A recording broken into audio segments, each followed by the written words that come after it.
मेरी आवाज आ रही है और आप मुझे सुन पा रहे हैं और देख पा रहे हैं तो एक बार चैट में थम्स अप और ओके बना दो। हम लोग लेक्चर स्टार्ट करेंगे और आज का लेक्चर हमारे पास रेस्पिरेशन इन प्लांट का लेक्चर है और इसमें हम लोग इस चैप्टर के कुछ बेसिक डिटेल पढ़ने वाले हैं। तो हमने कौन सा चैप्टर कंप्लीट किया है? फोटोसिंथेसिस। तो उसका हमने कल आपको एक एक्स्ट्रा लेक्चर दिया था। कुछ बच्चों का जिनका वो लेक्चर छूटा है, शायद उन्होंने ना देखा हो, तो प्लीज आज उसे देख लेना। जो लास्ट लेक्चर था जो मैंने किस पर कराया था आपका फैक्टर्स अफेक्टिंग फोटोसिंथेसिस पर, और आपको उसके साथ बेटा आज एक एनसीईआरटी इस चैप्टर का उसका फोटोसिंथेसिस का मैं आपको दे दूंगा। क्लियर है? यहां तक समझ में आ रही है? तो क्या आपको अगर मेरी आवाज आ रही है तो ओके लिखो, स्टार्ट कर रहे हैं। ठीक है, आप में से बहुत सारे बच्चे हो सकता है आज उनकी फर्स्ट क्लास हो, तो यहां से आप अपना बायो स्टार्ट कर सकते हैं एकदम फ्रेश। आपने जो पुराना आपका पेंडिंग है आप उसे कंप्लीट करेंगे धीरे धीरे। यहां से आप एकदम फ्रेश बायो स्टार्ट कर सकते हैं। तो अब आपको मेरी आवाज आ रही है? ओके लिख रहे हैं सब लोग? हाँ बिल्कुल, स्टार्ट कर रहे हैं बेटा।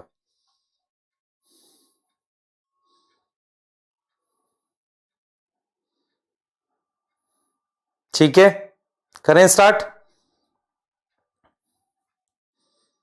सही, थैंक यू। स्टार्ट कर रहे हैं बेटा, है ना? स्टार्ट करेंगे और आज हम लोग बहुत बढ़िया। चलिए स्टार्ट करें लेक्चर को। बहुत सही बेटा, स्टार्टिंग में आपकी मैं कमेंट जरूर देखता हूं, बीच में भी देखूंगा, है ना? और जहां भी आपको लगेगा कि मुझे डिस्कस करना है मैं उसको डिस्कस किया करूंगा। तो चलिए स्टार्ट करते हैं हम लोग। यकीन 2.0 में रेस्पिरेशन इन प्लांट का ये फर्स्ट लेक्चर है और हम लोग जो पढ़ने वाले हैं टॉपिक वो रहेगा हमारे पास आज बेसिक पढ़ेंगे। ठीक है, सबसे पहले मैंने आपको फोटोसिंथेसिस पढ़ाया। फोटोसिंथेसिस में मैंने आपको, अगर मैं आपको एक फोटोसिंथेसिस का ओवरव्यू दूं, आप बहुत ध्यान से सुनना मेरी बातें, आपको समझ आएंगी सारी। मैंने आपको लास्ट चैप्टर में फोटोसिंथेसिस पढ़ाया। आप अगर फोटोसिंथेसिस को सिंपल टर्म में अगर समझें, एग्जैक्टली फोटोसिंथेसिस है क्या? हमने पानी तोड़ा है, पानी की जो हाइड्रोजन है वो मैंने NADP को दी थी। उस हाइड्रोजन ने जाकर CO2 को रिड्यूस करके ग्लूकोज बनाया था। ग्लूकोज हमारे पास स्टोर हो सकता है किसमें? स्टार्च और सुक्रोज की फॉर्म में। तो आपको यह समझ में आना चाहिए कि पानी की हाइड्रोजन ग्लूकोज के पास होती है। आज जब हम रेस्पिरेशन पढ़ेंगे तो आपको यह क्लियर करूंगा कि जब ग्लूकोज जो होगा उसकी ऑक्सीडेशन होगी तो उससे जो मेरे पास बनेगा, मतलब बेसिकली जो इलेक्ट्रॉन्स बनेंगे, उसमें हम लोग जो मतलब बेसिकली क्या करेंगे, वो इलेक्ट्रॉन से हम पानी बनाएंगे। मेरी बात सुनो ध्यान से। फोटोसिंथेसिस एक रिडक्शन प्रोसेस है, समझो इस चीज को। फोटोसिंथेसिस एक रिडक्शन प्रोसेस है जिसमें CO2 की रिडक्शन से ग्लूकोज बनता है। रेस्पिरेशन एक ऑक्सीडेशन प्रोसेस है। इसका मतलब फोटोसिंथेसिस का रिवर्स हो गया। तो फोटोसिंथेसिस में इलेक्ट्रॉन्स, देखो मैं अगर आपसे कहता हूं कि फोटोसिंथेसिस एक रिडक्शन है, तो रिडक्शन के लिए इलेक्ट्रॉन कहां से आए थे? रिडक्शन के लिए इलेक्ट्रॉन आए थे पानी से। जब हम कह रहे हैं कि रेस्पिरेशन एक ऑक्सीडेशन है, तो इलेक्ट्रॉन्स जो बनेंगे, what is oxidation? Removal of electron. तो मैं जिस चीज का ऑक्सीडेशन करूंगा तो जो इलेक्ट्रॉन बनेंगे वो किसको मिलने वाले हैं, ये सोचने की बात है। वो हमें फाइनली किसको मिलेंगे? ऑक्सीजन को, ताकि पानी बने। तो इसका मतलब ये हुआ कि जो पानी ने इलेक्ट्रॉन दिए थे फोटोसिंथेसिस में, फाइनली वो पानी ही बनाएंगे रेस्पिरेशन में। इतनी सिंपल सी बात है। इसी बात पे हम आज चैप्टर को स्टार्ट कर रहे हैं और सबसे पहले मैं आपको बेसिक्स पढ़ाने जा रहा हूं। तो क्या आप में से जो भी बच्चे जस्ट अभी जुड़े हैं, आपको मेरी आवाज क्लियर है? आप ओके लिखिए, स्टार्ट कर रहे हैं। बस मैं आपको एक सिंपल सा एक टर्म बोल रहा हूं। फोटोसिंथेसिस एक रिडक्शन है और रेस्पिरेशन एक ऑक्सीडेशन है। नेचर में भी रिडॉक्स चलता है। एक तरफ फोटोसिंथेसिस में रिडक्शन हुई है CO2 की, और क्या टूटा था? पानी टूटा था।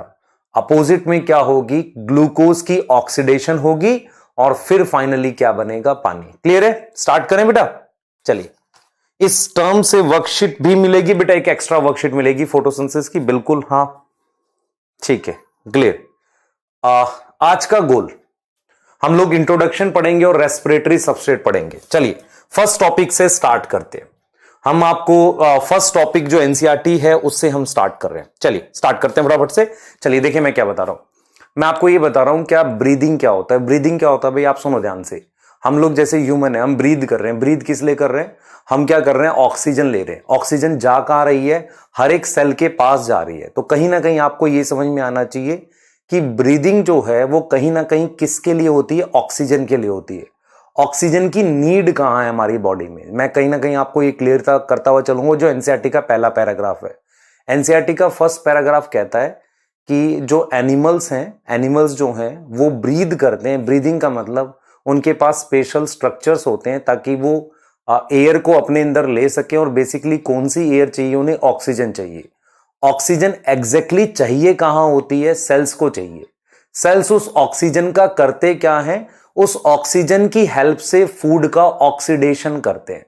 तो आपको यहां पर समझ में आना चाहिए कि सभी तरह के जो बॉडी प्रोसेस हैं उनमें एनर्जी की रिक्वायरमेंट होती है। और ये एनर्जी की रिक्वायरमेंट हम कैसे पूरी करते हैं? ऑक्सीडेशन ऑफ फूड के थ्रू। और ये जो एनर्जी है हमारी बॉडी पर सेलुलर लेवल पे बनती है। मतलब क्या हुआ? हम अगर आपसे पूछें कि आपकी बॉडी पे में काम करने के लिए एनर्जी का जनरेशन किस लेवल पर होता है? सेल के लेवल पर होता है। इसका मतलब हम इस चैप्टर में सेलुलर रेस्पिरेशन पढ़ेंगे। तो आपको मैं क्लियर कर रहा हूं, सभी तरह के ऑर्गेनिज्म जो ब्रीद करते हैं वो कहीं ना कहीं अपने अंदर ऑक्सीजन लेते हैं। वो ऑक्सीजन कहां पहुंचती है? सेल के लेवल पर पहुंचती है। और उस ऑक्सीजन की हेल्प से फूड का ऑक्सीडेशन किया जाता है जिससे एनर्जी बनती है। उस एनर्जी को ह्यूमन या कोई भी ऑर्गेनिज्म अपनी बॉडी के बेसिक प्रोसेस, जैसे कि हम बोल सकते हैं रेस्पिरेशन, उसका मान लो सर्कुलेशन, नर्व कंडक्शन, या कोई भी ऐसा प्रोसेस जो बॉडी में चल रहा है उसके लिए यूटिलाइज करते हैं। तो क्या आपको यह समझ में आ रहा है कि breathing, oxygen, oxidation of food और एनर्जी ये आपस में रिलेटेड हैं? तो मैं यहां पे क्लियर लिख रहा हूं, ब्रीदिंग एंड ऑक्सीडेशन फूड। तो रोल ऑफ ब्रीदिंग क्या है बेटा? वो सप्लाई करता है क्या? Supply of oxygen. ऑक्सीजन किस लेवल पर चाहिए बेटा? ये देखो बेसिक सी चीजें ये आपको पता है।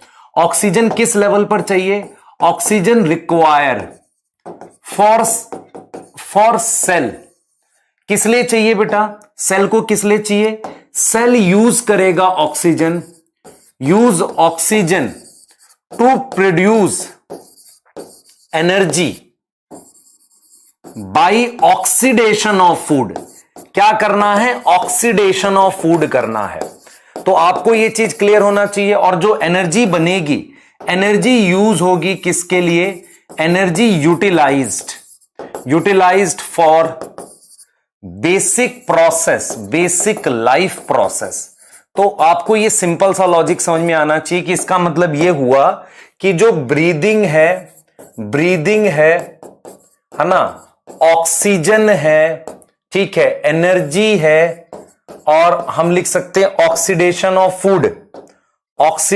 ऑफ फूड, ये सब रिलेटेड है। फूड की ऑक्सीडेशन, और मैं यहां पर क्या लिख रहा हूं? एनर्जी लिख रहा हूं। ये सब आपस में क्या है बेटा? ये रिलेटेड कॉन्सेप्ट है। ये सब क्या है? एक रिलेटेड पॉइंट्स हैं जो आपस में जुड़े हुए हैं। तो आपको यह चीज समझ में आना चाहिए कि सभी प्रकार का ऑर्गेनिज्म अपनी बॉडी में ऑक्सीजन इसलिए लेता है कि वो उस ऑक्सीजन को लेकर फाइनली हर एक सेल तक पहुंचाए जहां पर फूड की ऑक्सीडेशन होगी। और उस ऑक्सीडेशन से बनी हुई एनर्जी हमारी बॉडी के बेसिक प्रोसेस, जिन्हें हम लाइफ प्रोसेस कहते हैं, उनको बनाए रखने के लिए जरूरी है। जब यहां पर हम इतनी सी बात समझ लेते हैं तो हमारे दिमाग में अब और कॉन्सेप्ट आने स्टार्ट होते हैं, क्योंकि ये जो चैप्टर है कहीं ना कहीं सेल के लेवल पर रेस्पिरेशन की बात कर रहा है। ये रेस्पिरेशन इन प्लांट नहीं पढ़ा रहा बेटा, ये प्लांट रेस्पिरेशन नहीं पढ़ा रहा। ये चैप्टर सेल के लेवल पर रेस्पिरेशन पढ़ाएगा, मतलब कहीं ना कहीं ऑक्सीडेशन ऑफ फूड को पढ़ाएगा सेल के लेवल पर। इतनी चीज समझ में आ रही है? ये एनसीईआरटी का पहला पेज है जो आपको समझ में आना चाहिए। तब हमारे दिमाग में अगला सवाल यह आता है कि व्हाट इज फूड? फूड क्या है? फूड एग्जैक्टली है क्या? हम फूड, और बेटा देखो मेरी बात समझो ध्यान से, फूड को जब हम रेस्पिरेशन के रेफरेंस में डिफाइन करते हैं तो मान लो मैं कहता हूं this is glucose, this is food. तो food is any oxidisable compound, any oxidisable organic compound. Food कोई भी ऐसा कंपाउंड है जिसकी ऑक्सीडेशन से एनर्जी बनती है। आप सिंपल समझो ध्यान से। Now what is food? Food की अगर हम डिफाइन करें तो फूड हम सेल के लेवल पर डेफिनेशन करते हैं। तो फूड का मतलब देखो बेटा, chapati is not food for definition. हम लोग क्या बोल रहे हैं, वो हमारे लिए फूड है। तो यहां पर जो हम डेफिनेशन करते हैं, it is defined at cellular level. इसको हम डिफाइन करेंगे सेल के लेवल पर। तो सेलुलर लेवल पर फूड क्या है? एनी ऑक्सीडाइजेबल कंपाउंड, कोई भी ऑक्सीडाइजेबल कंपाउंड जो है, कोई भी ऐसा कंपाउंड, कोई भी ऑक्सीडाइजेबल ऑर्गेनिक कंपाउंड, कोई भी ऐसा कंपाउंड जो ऑक्सीडाइज हो सकता है and produce energy is known as food. उसको हमने क्या नाम दे दिया? फूड का नाम दे दिया। ठीक है, जैसे कि मैं एग्जांपल लिख रहा हूं ग्लूकोज। तो ग्लूकोज क्या है बेटा? एक फूड है जो जिसकी क्या होगी? जिसकी ऑक्सीडेशन होगी, अंडरगो ऑक्सीडेशन। तो अगर मैं आपसे कहूं कि प्लांट और एनिमल के ग्लूकोज के रेफरेंस को बताओ, तो आप सिंपल ये समझो कि ग्लूकोज एक प्रकार का फूड मानते हैं, क्योंकि वो ऑर्गेनिक कंपाउंड है जिसकी ऑक्सीडेशन होगी। अब मेरी बात सुनो ध्यान से।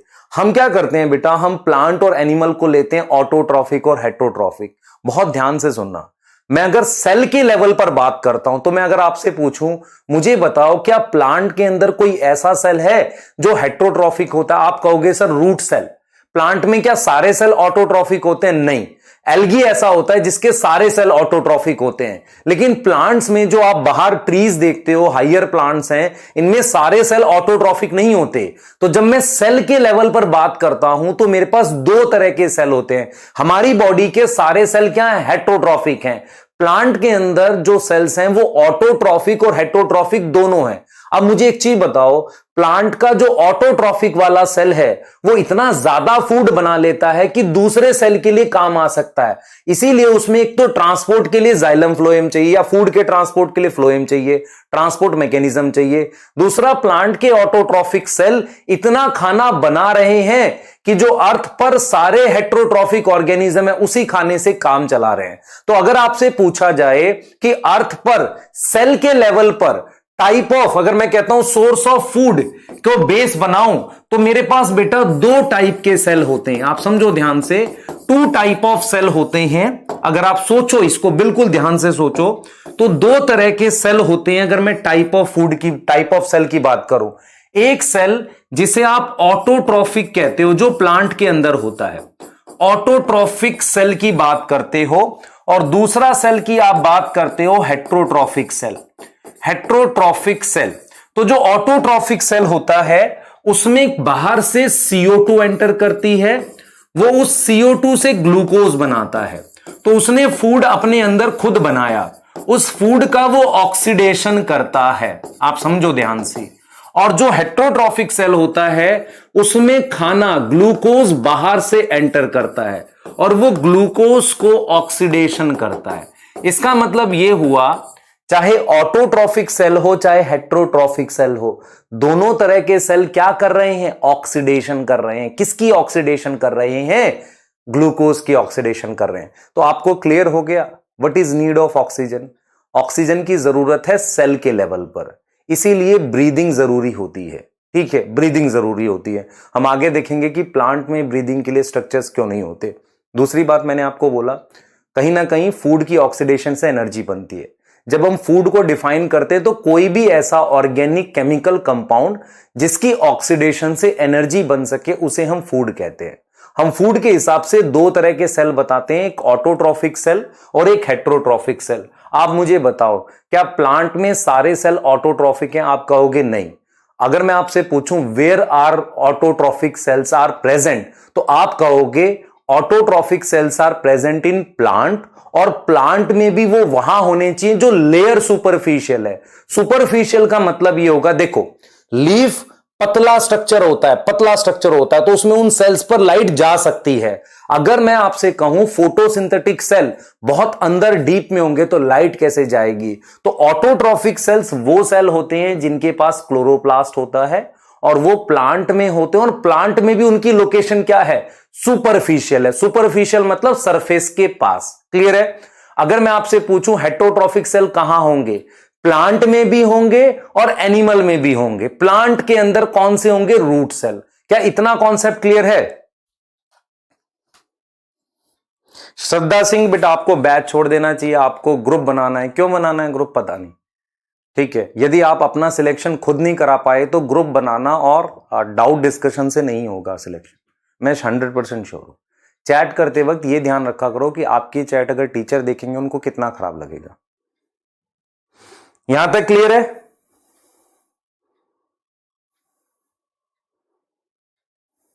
ठीक है, यहां तक क्लियर है? पहले बताओ बेटा। ब्रीदिंग इज मोर, सांस लेना सांस छोड़ना। रेस्पिरेशन जब हम बात करते हैं इट इज मोर, हम बात करेंगे सेलुलर रेस्पिरेशन की यहां पर। क्लियर? हां,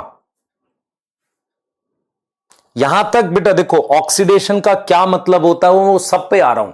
क्या आपको ये बेसिक्स क्लियर हो गए कि मेरे पास दो तरह के सेल होते हैं, एक वो सेल होता है जो ऑटोट्रॉफिक और एक होता है हेटेरोट्रॉफिक सेल। आओ जल्दी आओ, मैं आपसे पूछ रहा हूं क्या प्लांट में सभी सेल्स फोटोसिंथेटिक होते हैं? Is in plant all cells are photosynthetic? Clear है? प्लीज बेटा फोकस करो, आपको सारा समझ आएगा। और देखो प्रॉब्लम क्या होती है, मैं नॉर्मली आपको एकदम स्टार्टिंग से फर्स्ट पेज से पढ़ा रहा हूं एनसीईआरटी, सारी चीजें समझ आएंगी। आप एनसीईआरटी रीड कर सकते हो, क्योंकि होगा क्या कि मान लो कोई लाइन कट पेस्ट कर दी इसने स्टार्टिंग में से तो दिक्कत हो जाएगी। हम ऐसा नहीं बोल सकते, जैसे मान लो मैं कहता हूं कि यार ये इंपॉर्टेंट है एनसीईआरटी में, ये नहीं है। इस बात का प्रूफ बताता हूं, सब कुछ इंपॉर्टेंट है। इस बार जो क्वेश्चन आया था इकोलॉजी में ऑर्गेनिज्म पॉपुलेशन में, उसने से ई पूछ लिया था। उसने ई क्या होता है, कहां पर है, dn/dt rn वाले में से ई पूछा था। तो बेस ऑफ नेचुरल लॉगरिथम, आप समझ रहे हो? तो आप ये नहीं कह सकते कि ये इंपॉर्टेंट है ये नहीं है, ऐसा नहीं हो सकता। क्लियर है? तो आपको पूछने के लिए तो कुछ भी पूछ रहा है, तो इसलिए पूरा ध्यान से एनसीईआरटी को समझ लो पढ़ के एक एक लाइन को। तो आओ यहां पे आओ। Is in plant all cells are photosynthetic?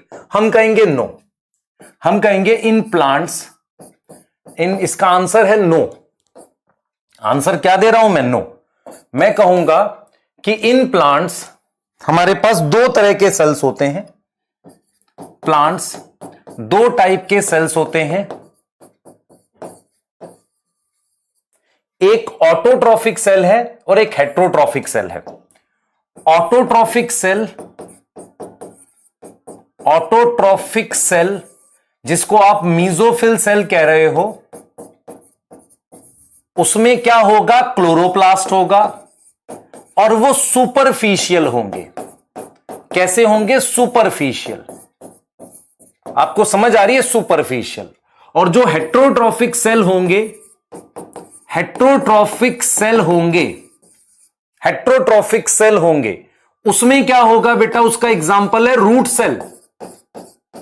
Root cell, तो ये डिपेंड होंगे किस पे, depend on other part, depend on other part, दूसरे पार्ट पर डिपेंड है फॉर फूड। और वो किससे ट्रांसपोर्ट होगा, transport by, transport by phloem. आपको समझ में आई मैंने क्या बताया? मैं आपसे, अगर आपसे आज पूछूं कि प्लांट सिर्फ इतना खाना बनाए जो उसके रूट के लिए काम का हो, तो फिर प्लांट आगे फूड चेन कैसे चला पाएगा? क्योंकि प्लांट्स इतना खाना बनाते हैं जो उस खुद के सेल के लिए, आप खुद से देखो, ये मान लो प्लांट का ऑटोट्रॉफिक सेल है, तो ये ऑटोट्रॉफिक सेल इतनी ज्यादा ग्लूकोज बनाता है कि वो रूट सेल के लिए भी हो जाए, वो रूट सेल को भी मिल जाए ग्लूकोज, और दूसरा वो ग्लूकोज स्टोर हो जाए ताकि आगे फूड चेन के लिए भी काम आए। तो इसका मतलब ऑटोट्रॉफिक सेल तो बहुत ही फोटोसिंथेसिस करते हैं, बहुत खाना बनाते हैं। इसीलिए हम ये कहते हैं कि खाना ग्लूकोज की फॉर्म में बनता है, ट्रांसपोर्ट सुक्रोज की फॉर्म में होता है क्योंकि सुक्रोज नॉन रिड्यूसिंग है, और स्टोर होता है स्टार्च की फॉर्म में। अगर फूड स्टोर नहीं होगा तो आगे बेटा हेटेरोट्रॉफिक कैसे खाएंगे, ये चीज समझ आ रहा है? दूसरी चीज बेटा, दूसरी चीज, तो ऑन अर्थ, अर्थ पे मेरे पास हम क्या करते हैं बेटा, एक तो साइनोबैक्टीरिया, साइनोबैक्टीरिया ऑटोट्रॉफिक है, इज ऑटोट्रॉफिक, उसके अलावा एंड प्लांट्स, प्लांट्स हमारे पास ऑटोट्रॉफिक हैं, जिनमें कुछ सेल्स हेटरोट्रॉफिक होते हैं प्लांट में। एनिमल्स, ध्यान से देखो बेटा, एनिमल्स सेप्रोफाइट, सेप्रोफाइट क्या होता है? फंजाई। सेप्रोफाइट क्या होता है बेटा? फंजाई होता है। क्लियर है? डिपेंड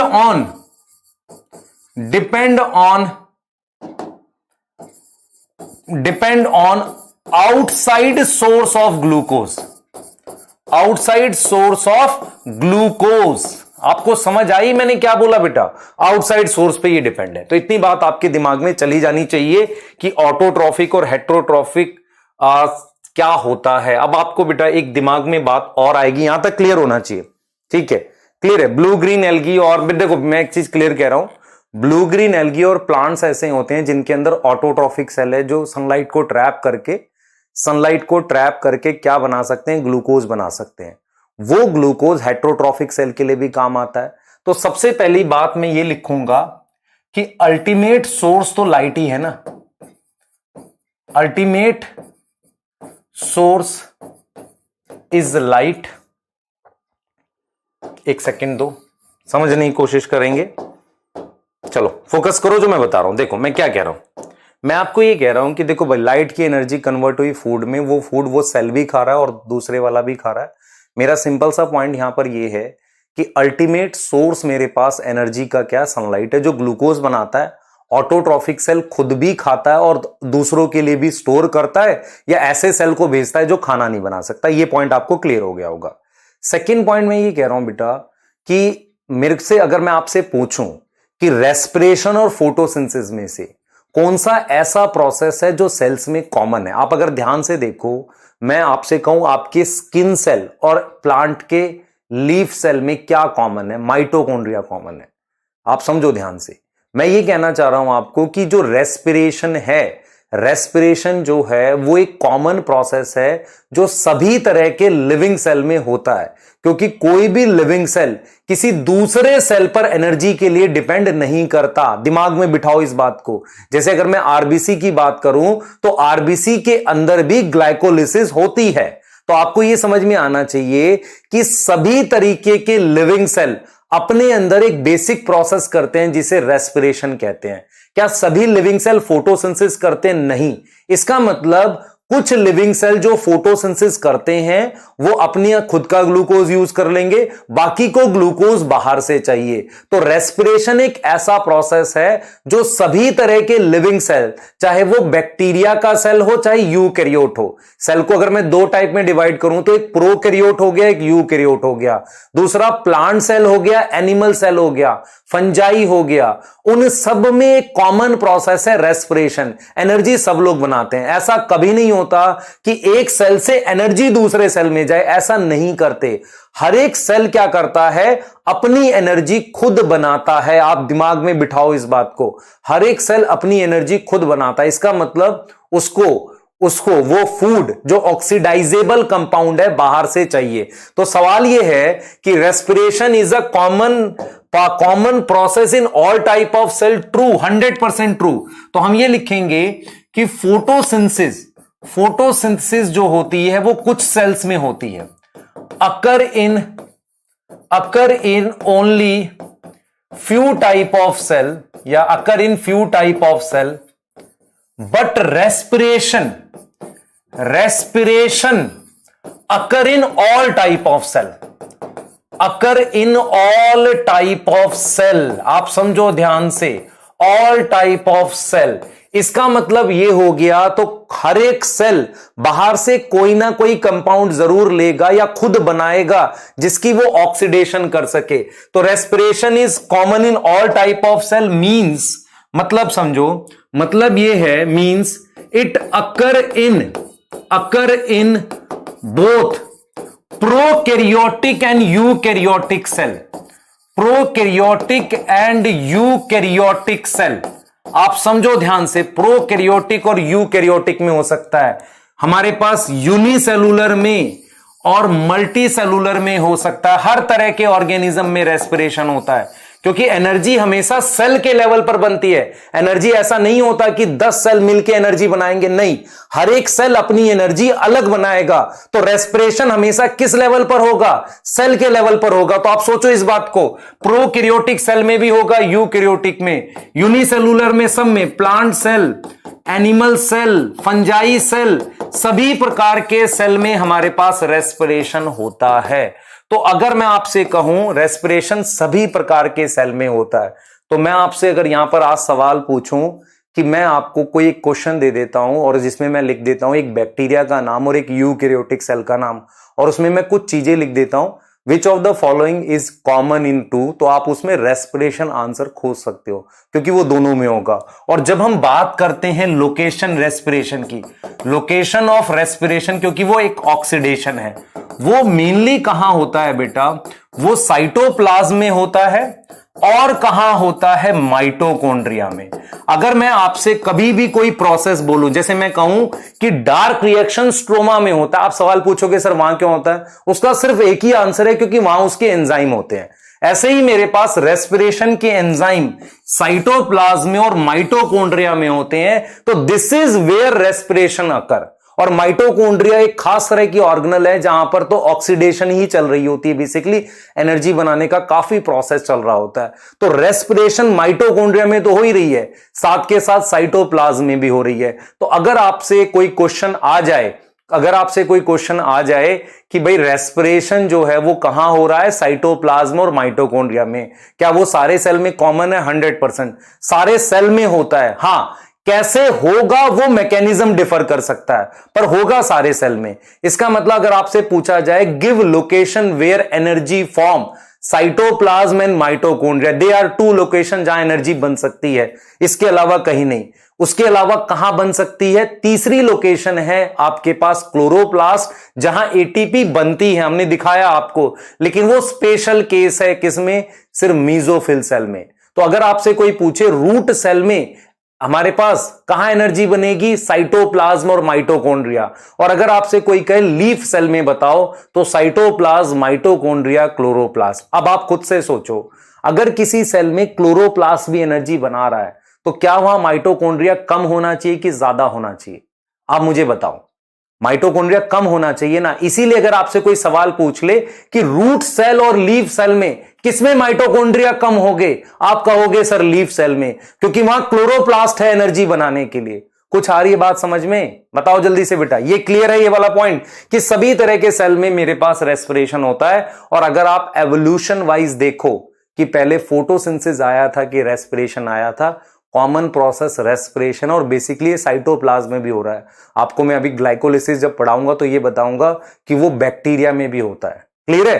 तो हम कहेंगे रेस्पिरेशन पहले आया था, हम किसी चीज को ऑक्सीडाइज कर रहे थे, एनर्जी यूज कर रहे थे, ठीक है, हम कर रहे थे।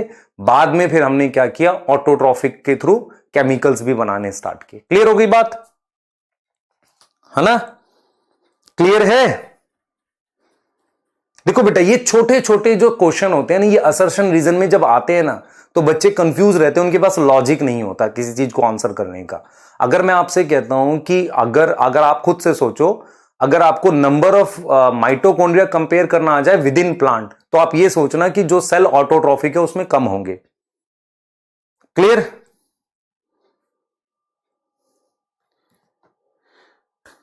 दूसरी चीज मैंने बोला कि पहले कौन इवॉल्व हुआ होगा, फोटोसिंथेसिस या रेस्पिरेशन? आप सोचो ध्यान से। असल में क्या था बेटा, लाइफ आई थी ओशियन में। ओशियन में क्या था? कुछ केमिकल कंपाउंड था, उस केमिकल कंपाउंड को यूज करके एनर्जी बना सकते थे। बाद में धीरे धीरे जब वो केमिकल कंपाउंड खत्म होने लगा तो फिर ऑटोट्रॉफिक न्यूट्रिशन आया। तो जब आपको एवोल्यूशन पढ़ाया जाएगा तो आपको यह पढ़ाया जाएगा कि पहले हेट्रोट्रॉफिक ऑर्गेनिज्म आए थे, जो उस ओशियन में जो केमिकल कंपाउंड अपने आप बन गया था, अर्थ में पानी था ना, पानी के अंदर ओशियन जो है, पानी में कुछ केमिकल कंपाउंड बन गए तो उनको यूज कर रहे थे। जब धीरे धीरे वो खत्म होने लगे तब ऑटोट्रॉफिक न्यूट्रिशन आया। तो अगर हेट्रोट्रॉफिक न्यूट्रिशन पहले आया, जिसमें हम कह सकते हैं इसका मतलब बाहर से वो कंपाउंड ले रहे थे, तो रेस्पिरेशन पहले आया होगा ना। तो आपको अगर मैं सिंपल सा एक क्वेश्चन दूं कि which process evolve first, respiration, photosynthesis, multi cellular, आप समझो ध्यान से, वर्टिब्रेट्स डेफिनेटली रेस्पिरेशन। आप खुद से सोचो कि रेस्पिरेशन और फोटोसिंथेसिस सिंगल सेल में ही आ गए थे, उसके बाद कभी मल्टी सेलुलर बने होंगे और फिर क्या बना होगा, वर्टिब्रेट्स। तो अगर मैं आपसे कहूं कि पहले क्या था बेटा, लाइफ में ऐसे सेल्स थे जो हेट्रोट्रॉफिक थे, इसका मतलब वो रेस्पिरेशन कर रहे होंगे। उसके बाद फिर ऑटोट्रॉफिक सेल आए, तो रेस्पिरेशन वो भी कर रहे थे। क्लियर है, ये चीज समझ में आ रहा है? तो अगर मैं यहां पर एक और क्वेश्चन लिखता हूं, which process is common in mesophyll cell, जो कि लीफ में, एंड रूट सेल। तो अगर मैं यहां पर लिखता हूं फोटोफॉस्फोराइलेशन, आप देखो कितना आसानी से इसको कर सकते हो, फॉस्फोराइलेशन। दूसरा मैं लिखता हूं, सेकंड है साइटोप्लाज्मिक रेस्पिरेशन, क्योंकि साइटोप्लाज्म में रेस्पिरेशन होता है, ये लिख सकता हूं। तीसरा मैं क्या लिख सकता हूं, थर्ड मैं लिख सकता हूं फोटोसिंथेसिस, चलो फोटोसिंथेसिस लिख देते हैं। और फोर्थ कुछ और लिख दो, है ना, कुछ और लिख दो, जो मतलब यहां पर लिख सकते हो आप, चलो यहां पे लिख देते हैं लाइट रिएक्शन, ऐसा कुछ लिख देते हैं, है ना। तो हम यहां पर क्या लिख सकते हैं, ऐसा रेस्पिरेशन जो साइटोप्लाज्म में हो रहा है या इवन माइटोकॉन्ड्रिया में, क्योंकि दोनों यूकैरियोटिक सेल है, दोनों में माइटोकॉन्ड्रिया भी होगा। अरे कुछ समझ आ रहा है कैसे पढ़ रहे हैं हम लोग? आपके दिमाग में ये, अच्छा धीरे धीरे आपके दिमाग में ये बैठता जा रहा है कि respiration is far superior than photosynthesis. Photosynthesis कुछ जगह होता है, रेस्पिरेशन ज्यादा जगह होता है। और रेस्पिरेशन आप पढ़ोगे तो आपको धीरे धीरे चीजें और क्लियर होती जाएंगी। अब हम बात करेंगे सेलुलर रेस्पिरेशन की, जल्दी करना बेटा, बहुत शानदार तरीके से सारी चीजें आज आपने सीख ली है। हम इस चैप्टर में, चैप्टर का नाम, अब आ जाओ मेरी तरफ आ जाओ, फोकस ले लो अपना पूरा 100%, है ना, पूरा फोकस लो और बहुत ध्यान से सुनना। मैं कुछ चीजें बताऊंगा और आपको समझ आएंगी। मैंने चैट देख लिया, लगभग पिछला समझ आ गया है, और अब मैं जो बताने जा रहा हूं उसको बहुत ध्यान से आप सुनेंगे मेरी बात को। देखो, फोकस करना जो मैं बोलूंगा। मैं आपको ये कह रहा हूं, चैप्टर का नाम रेस्पिरेशन इन प्लांट है, पर यहां पर प्लांट की रेस्पिरेशन नहीं पढ़ाई गई। यहां पर जो रेस्पिरेशन पढ़ाई जा रही है वो सेलुलर लेवल पे, सेल के लेवल पर रेस्पिरेशन कैसे होती है वो पढ़ाई जा रही है। तो हम अगर आपसे पूछें व्हाट इज सेलुलर, इसको ठीक कर देते हैं, what is cellular respiration. Cellular respiration का सिंपल मीनिंग ये है कि या तो ग्लूकोज बाहर से आए, ऐसा किसमें होगा, हेट्रोट्रॉफिक में। अब मैं यहां ग्लूकोज लिख रहा हूं, इसका मतलब मैं फूड लिख रहा हूं, ऑक्सीडाइजेबल है। या मेरे पास, ध्यान से सुने, या मेरे पास ग्लूकोज इसमें खुद से बने, पहले से हो। बनेगा कहां से बेटा, CO2 से बना दो। CO2 बाहर से आए, इससे आपने ग्लूकोज बना दिया। चाहे कुछ भी कर रहे हो, लेकिन अगर आप ध्यान सुने, व्हाट इज सेलुलर रेस्पिरेशन, आप ग्लूकोज की ऑक्सीडेशन कर रहे हैं। आप ग्लूकोज की क्या कर रहे हैं, ऑक्सीडेशन कर रहे हैं। आप ग्लूकोज यहां पर बाहर से आया और आप इसकी क्या कर रहे हैं, ऑक्सीडेशन कर रहे हैं। आप देख रहे हो ये प्रोसेस कॉमन है ऑक्सीडेशन वाला।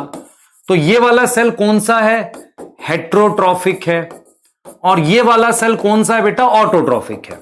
तो आपने यहां पर यह सीखा कि चाहे ऑटोट्रॉफिक सेल हो चाहे हेट्रोट्रॉफिक सेल हो, सभी में ग्लूकोज की ऑक्सीडेशन हो रही है, और ये जो ऑक्सीडेशन होगी ये स्टेप वाइज होगी। क्या होगी, स्टेप वाइज। इसका मतलब भी समझाऊंगा। और इससे फाइनली मेरे पास क्या बनेगा, जब ग्लूकोज की ऑक्सीडेशन कराओगे स्टेप वाइज, उससे आपके पास एनर्जी बनेगी। क्या बनेगी, एनर्जी बनेगी। उस एनर्जी को आपने यूज करना है ना, उस एनर्जी को आपने यूज करना है। तो एनर्जी बेटा आपके किस लेवल पे बनेगी, किस लेवल पे, सेल के लेवल पे। देखो हम लोग क्या बात बोलते हैं, आपको बचपन से एक चीज पढ़ाई गई है, आप शायद इस बात को कम सोच पाते हैं, कि why cell is a basic unit of life. तो आप सीधे ये डिफाइन कर देते हो कि cell is a functional and structural unit of life करके एक डेफिनेशन आगे सुना देते हो, टीचर को मस्त एकदम खुश हो जाता है। अगर आप ध्यान से देखें, बहुत सारे ऐसे प्रूफ हैं जो ये बताते हैं कि सेल जो है वो हमारे पास एक सबसे छोटी यूनिट है, किसकी, रेस्पिरेशन की, मतलब सबसे छोटी यूनिट है लाइफ की। ऐसे कौन से प्रूफ हैं? एक प्रूफ ये है कि यूनिसेलुलर ऑर्गेनिज्म मिलता है। अगर नेचर में मल्टी सेलुलर ऑर्गेनिज्म मिलता होता, यूनिसेलुलर मिलता ही नहीं, तो तो हम ये नहीं बोल सकते थे कि सेल एक छोटी यूनिट है। दूसरी चीज क्या है, सेल का अपना एक इंडिपेंडेंट कंट्रोल है। इस बात के कई प्रूफ हैं। पहला, सेल का अपना अलग डीएनए होता है, तो डीएनए से कंट्रोल है। दूसरा, सेल का अपना एक इंडिपेंडेंट एनर्जी सिस्टम होता है, मतलब हर एक सेल एनर्जी को लेके इंडिपेंडेंट है, वो किसी दूसरे सेल पे डिपेंड नहीं करता। मैं इसीलिए इस बात को बोल रहा हूं कि जब आप वायरस पढ़ोगे तो आपको यह बताया जाएगा कि वायरस के अंदर सेलुलर रेस्पिरेशन जैसी कोई मशीनरी नहीं है। तो इसीलिए वायरस को सेल के अंदर जाना पड़ता है, क्योंकि एनर्जी का सिस्टम सेल के अंदर है। आप समझ पा रहे हो मैं क्या बोलना चाह रहा हूं? Cell is a fundamental unit of life. इस बात को समझने के लिए हमें कुछ बेसिक एविडेंस बताने पड़ते हैं। उनमें एक ये है कि जो सेल में मान लो न्यूक्लियस है, वो उसको एक इंडिपेंडेंट एग्जिस्टेंस देता है। दूसरा, आप ये समझो क्या है, सेल एक सबसे छोटी यूनिट है जहां एनर्जी बनती है। अगर आप वायरस की बात करो तो वायरस आपकी बॉडी में जब भी अटैक करेगा वो जाकर सेल को हिट करता है, क्योंकि वायरस के पास एनर्जी सिस्टम नहीं है। बिना एनर्जी सिस्टम के अपना वो कोई प्रोसेस नहीं कर सकता। तो उसको अपने प्रोसेस को कराने के लिए सबसे पहले सेल के अंदर जाकर उसके एनर्जी सिस्टम को अपने कब्जे में लेना पड़ेगा। ऐसा कैसे पॉसिबल? वो सेल के अंदर जाता है। इसीलिए हम वायरस को हमेशा इंट्रासेलुलर पैरासाइट कहते हैं। अगर मान लो एनर्जी 10 सेल मिलके बना रहे होते तो वायरस उस 10 सेल के बाहर रह के उनको कब्जा कर लेता। ऐसा नहीं होता, एनर्जी सिस्टम हमेशा सेल के अंदर होता है। तो जब हम बात करते हैं सेलुलर रेस्पिरेशन की, इसका सिंपल मीनिंग यह है कि कोई भी ऐसा ऑक्सीडाइजेबल कंपाउंड जिसकी ऑक्सीडेशन होके एनर्जी बने सेल के लेवल पर। अब उससे फाइनली मान लो यहां CO2 बन रहा है, और ये जो ऑक्सीडेशन होगी वो कैसी होगी? स्टेप वाइज होगी, क्योंकि difference between combustion and oxidation यही होता है। कंबशन क्या होता है? वो भी एक ऑक्सीडेशन है। कंबशन क्या है? वो भी एक ऑक्सीडेशन है, पर उसमें सारी चीज एक ही स्टेप में जल जाती है। यहां पर क्या है बेटा, ग्लूकोज धीरे धीरे ऑक्सीडाइज हो रहा है सेल के लेवल पर, और एनर्जी सेल के लेवल पर बन रही है। इसे हम क्या बोल रहे हैं? Cellular respiration. तो what is cellular respiration? Any oxidisable compound like glucose oxidise in stepwise manner, और जो एनर्जी बनेगी उसको मैं ट्रैप कर लूंगा। दूसरी चीज मैं ये भी बताना चाह रहा हूं कि जो एनर्जी है आप उसे किसी दूसरे मॉलिक्यूल में आपको रखना जरूरी होगा, लाइक एटीपी। अगर एटीपी नहीं बनाओगे उस एनर्जी से तो आप डिफरेंट जगह उसे यूज नहीं कर पाओगे। तो आपको यह चीज क्लियर होना चाहिए, it is oxidation of organic compound like glucose to produce energy in stepwise manner। कैसे बनानी है बेटा? स्टेपवाइज मैनर बनानी है, धीरे धीरे बनानी है। आपको समझ आ रहा है? एनर्जी कैसे बनानी है? स्टेपवाइज मैनर बनानी है। क्लियर है? स्टेप वाइज मैनर बनानी है आपको एनर्जी। तो आपको एनर्जी क्या बनानी है? स्टेप वाइज मैनर बनानी है। तो it is oxidation of organic compound like glucose, ध्यान से सुनेंगे, like glucose to produce energy in stepwise manner, है ना? कैसे बनाएंगे? धीरे धीरे एक एक स्टेप में एनर्जी बनाते चले जाएंगे, ये करने वाले हैं ना, और उस एनर्जी को फिर ट्रैप करते हैं। क्लियर हो गया? क्या यहां तक क्लियर है? आपको आगे चलेंगे।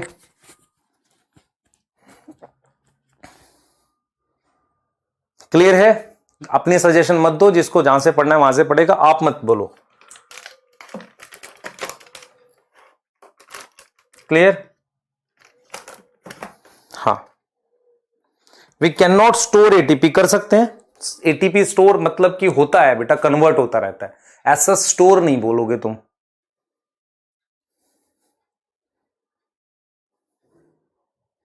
क्लियर है?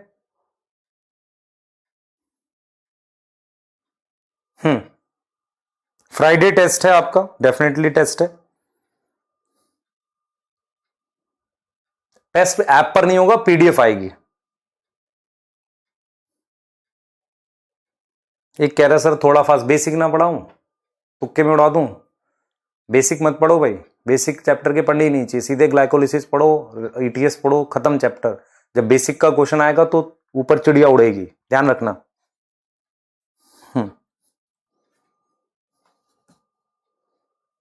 क्योंकि मतलब आपको ये क्वेश्चन क्या होंगे, जब क्या होता है बेसिक के क्वेश्चन कहां होते हैं, जब असर्शन रीजन या कहीं पर ऑप्शन में लिखे होंगे तो वो फिर चिड़िया उड़ती है ना। ग्लाइकोलिसिस के 10 स्टेप मैं अभी करा देता हूं आपको, 2 मिनट लगेंगे मुझे। अगर चैप्टर में सिर्फ मेन टॉपिक पढ़ाने हैं उसमें सबसे कम समय लगेगा, बड़े आराम से पढ़ा दूंगा, क्या दिक्कत है।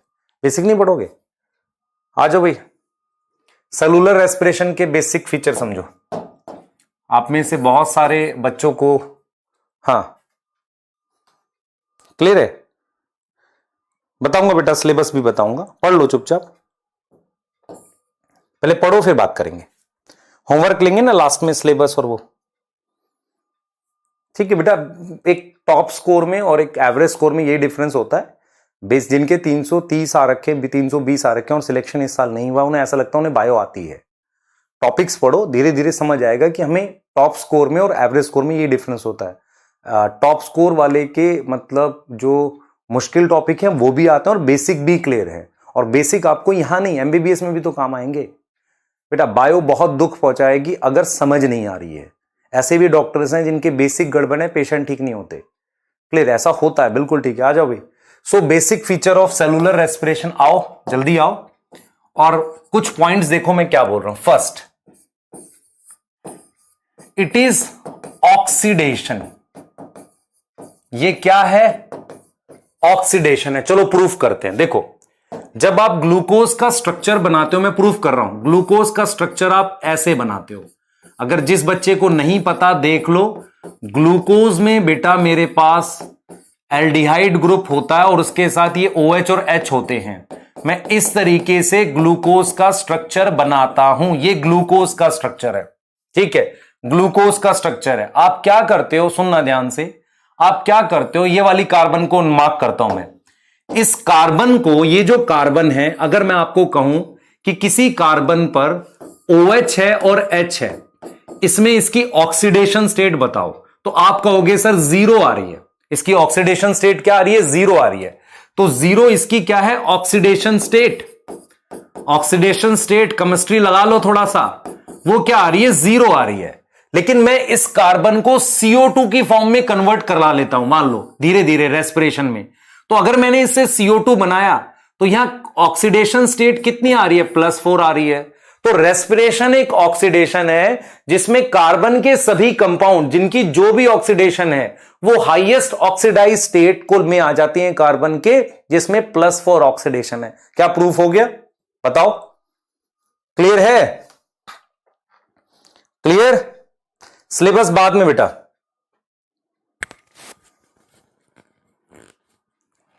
क्लियर? हां, इधर ध्यान दो बेटा, अभी मैं सारा सिलेबस बताऊंगा, पहले इधर फोकस करो। सबसे पहला मैंने बोला इट इज ऑक्सीडेशन।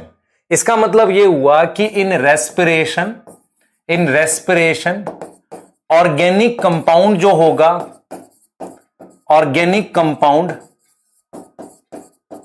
ऑक्सीडाइज हो जाएगा, ऑक्सीडाइज इन CO2।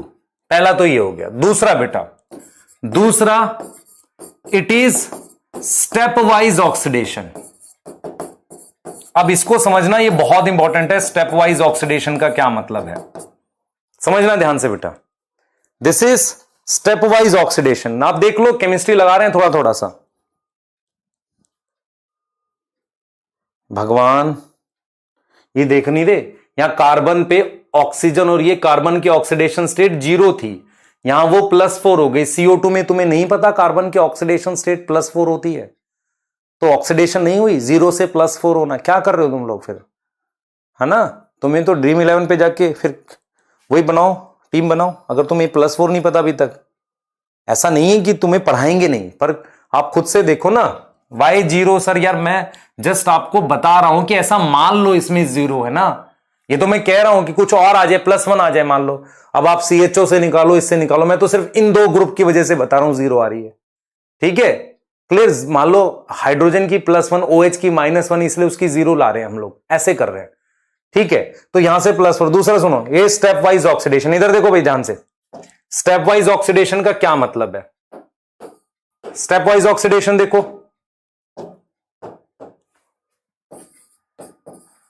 स्टेप वाइज ऑक्सीडेशन का मतलब देखो, स्टेप वाइज ऑक्सीडेशन का मीनिंग देखो, देखो मैं क्या कह रहा हूं, ध्यान से देखना बेटा। मैं आपको यह कह रहा हूं कि जो शुगर होती है, शुगर में कार्बन पर मान लो OH है और H है। आपने क्या किया, इससे एक ग्रुप बना दिया जिसे CHO कह रहे हैं। आपको दिख रहा है CHO क्या होता है, ये एल्डिहाइड हो गया। फिर आपने इसको और ऑक्सीडाइज किया और इसको कन्वर्ट कर लिया C डबल बॉन्ड OH में। ये क्या हो गया, कार्बोक्सिलिक एसिड हो गया। और फाइनली आपने इसको किसमें कन्वर्ट कर दिया, CO2 में। तो अगर मैं आपको यह समझाऊं कि आप इसको ध्यान से सुनो, आप इसको अगर डायरेक्ट CO2 बनाते तो ये डायरेक्ट सिंगल स्टेप ऑक्सीडेशन होता, ये सिंगल स्टेप में ऑक्सीडाइज हो जाता। लेकिन मैं आपको जब रेस्पिरेशन पढ़ाऊंगा, जब चैप्टर हम पढ़ेंगे, तो मैं आपको दिखाऊंगा कि कैसे अल्कोहल एल्डिहाइड में बदला और वो कार्बोक्सिलिक एसिड से CO2 में। अब ये स्टेप वाइज ऑक्सीडेशन का मीनिंग क्या है कि आप हर एक स्टेप में ऑक्सीडेशन कर रहे हो और वहां आपके पास एनर्जी बन रही है जिसको आप ATP की फॉर्म में बनाए जा रहे हो। तो जो जो एनर्जी स्टेप, देखो अगर मैं सिंगल स्टेप में करता हूं तो मैं एनर्जी को ट्रैप नहीं कर सकता। Energy is not possible to trap. Trap का मतलब होता है पकड़ना, एनर्जी को ट्रैप नहीं कर सकते। लेकिन अगर आप स्टेप वाइज में ऑक्सीडेशन करते हो तो आप क्या कर सकते हो, एनर्जी को ट्रैप कर सकते हो। तो यही चीज मैंने आपको सिखाई कि इस चैप्टर में मैं आपको स्टेप वाइज ऑक्सीडेशन पढ़ाऊंगा प्रॉपर, जिसमें मैं ये दिखाऊंगा कि अल्कोहल कन्वर्ट हुआ एल्डिहाइड में ऑक्सीडाइज हो रहा है, वो कार्बोक्सिलिक एसिड में, वो CO2 में। हम step wise, this is respiration basically, this is respiration, जहां कार्बन को आप स्टेप वाइज ऑक्सीडेशन करते हुए चलोगे और उस एनर्जी को ट्रैप कर पाओगे ATP की फॉर्म में। यह है रेस्पिरेशन एक्चुअली। अगर मैं उसको सिंगल स्टेप में करा दूं तो एनर्जी पकड़ नहीं सकते। क्लियर हो गया, बताओ।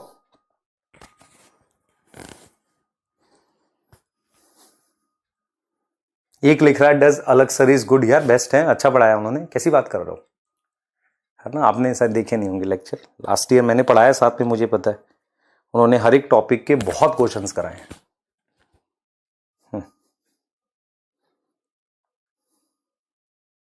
इधर बताओ बेटा, सिंगल स्टेप कब होगा, जब आप बेटा सिंगल स्टेप में, मतलब लिविंग सेल में सिंगल स्टेप नहीं होता। जब लिविंग सेल में रेस्पिरेशन होती है तो उसमें कई स्टेप में होती है और फाइनली एनर्जी बनती है। सिंगल स्टेप ऑक्सीडेशन तो कंबशन होता है। आप कोई भी ऑर्गेनिक कंपाउंड लो, ग्लूकोज ले लो, उसको जला दो, सिंगल स्टेप ऑक्सीडेशन, वो CO2 बन जाएगा, ATP थोड़ी बना पाओगे उससे। क्लियर है बेटा। एक कह रहा फिर से समझाए बेटा, अगर तेरे को स्ट्रक्चर्स नहीं आते अभी भी अल्कोहल के, क्या कर रहे हो तुम लोग, सोचो तो सही। ये कार्बन पर देखो OH है, H है, यहां एल्डिहाइड आ गया, ऑक्सीडेशन हो रही है, यहां कार्बोक्सिलिक एसिड आ गया, CO2 आ गया। तो अल्कोहल से एल्डिहाइड ऑक्सीडेशन है, एल्डिहाइड से COH ऑक्सीडेशन है, फिर CO2 बन रहा है। This is step wise oxidation. यही तो रेस्पिरेशन है। रेस्पिरेशन क्या होता है, धीरे धीरे स्टेप में ऑक्सीडेशन करते हैं। क्लियर है। तो सेलुलर रेस्पिरेशन के बेसिक फीचर हम पढ़ा रहे थे, बेसिक फीचर पढ़ा रहे हैं, आप समझो ध्यान से। हम ये कह रहे हैं बेटा कि सिंगल स्टेप में एनर्जी, आप मेरी बात बताओ, खुद से बताना। हमारे पास जो घर में गैस रखी रहती है, जो सिलेंडर होता है, उसमें धीरे धीरे थोड़ी थोड़ी गैस निकलती है, हम उसकी एनर्जी ट्रैप कर सकते हैं। अगर सारी गैस एक ही बार में जला दो तो ब्लास्ट हो जाएगा, वो ऑक्सीडेशन है। क्या आप उस पर रोटी थोड़ी बना सकते हो। मेरी बात समझो ध्यान से। आप क्या कर सकते हो, एनर्जी को तभी ट्रैप कर सकते हो जब वो स्टेप वाइज वे में रिलीज हो। तो आपको ये समझ में आना चाहिए, शुगर जो होती है उसमें अल्कोहल ग्रुप होता है, अल्कोहल ग्रुप होता है, और शुगर से आपको एनर्जी बनानी है। तो अल्कोहल ग्रुप, ध्यान सुनेंगे, अल्कोहल ग्रुप में आप एल्डिहाइड बनाओगे, कार्बोक्सिलिक एसिड, स्टेप वाइज आगे जाओगे, तभी तो आप एनर्जी बना पाओगे और ट्रैप कर पाओगे। एक स्टेप में बनाओगे तो एनर्जी ट्रैप नहीं होगी। ट्रैप का मतलब पकड़ना। क्लियर है, क्लियर। तो ये चीज आपको समझ में आनी चाहिए। तो अगर मैं आपसे कह रहा हूं बेसिक उसके सेलुलर रेस्पिरेशन के बेसिक फीचर क्या है, तो आप देखो, मैं एक बार फिर से लिख रहा हूं, बेसिक फीचर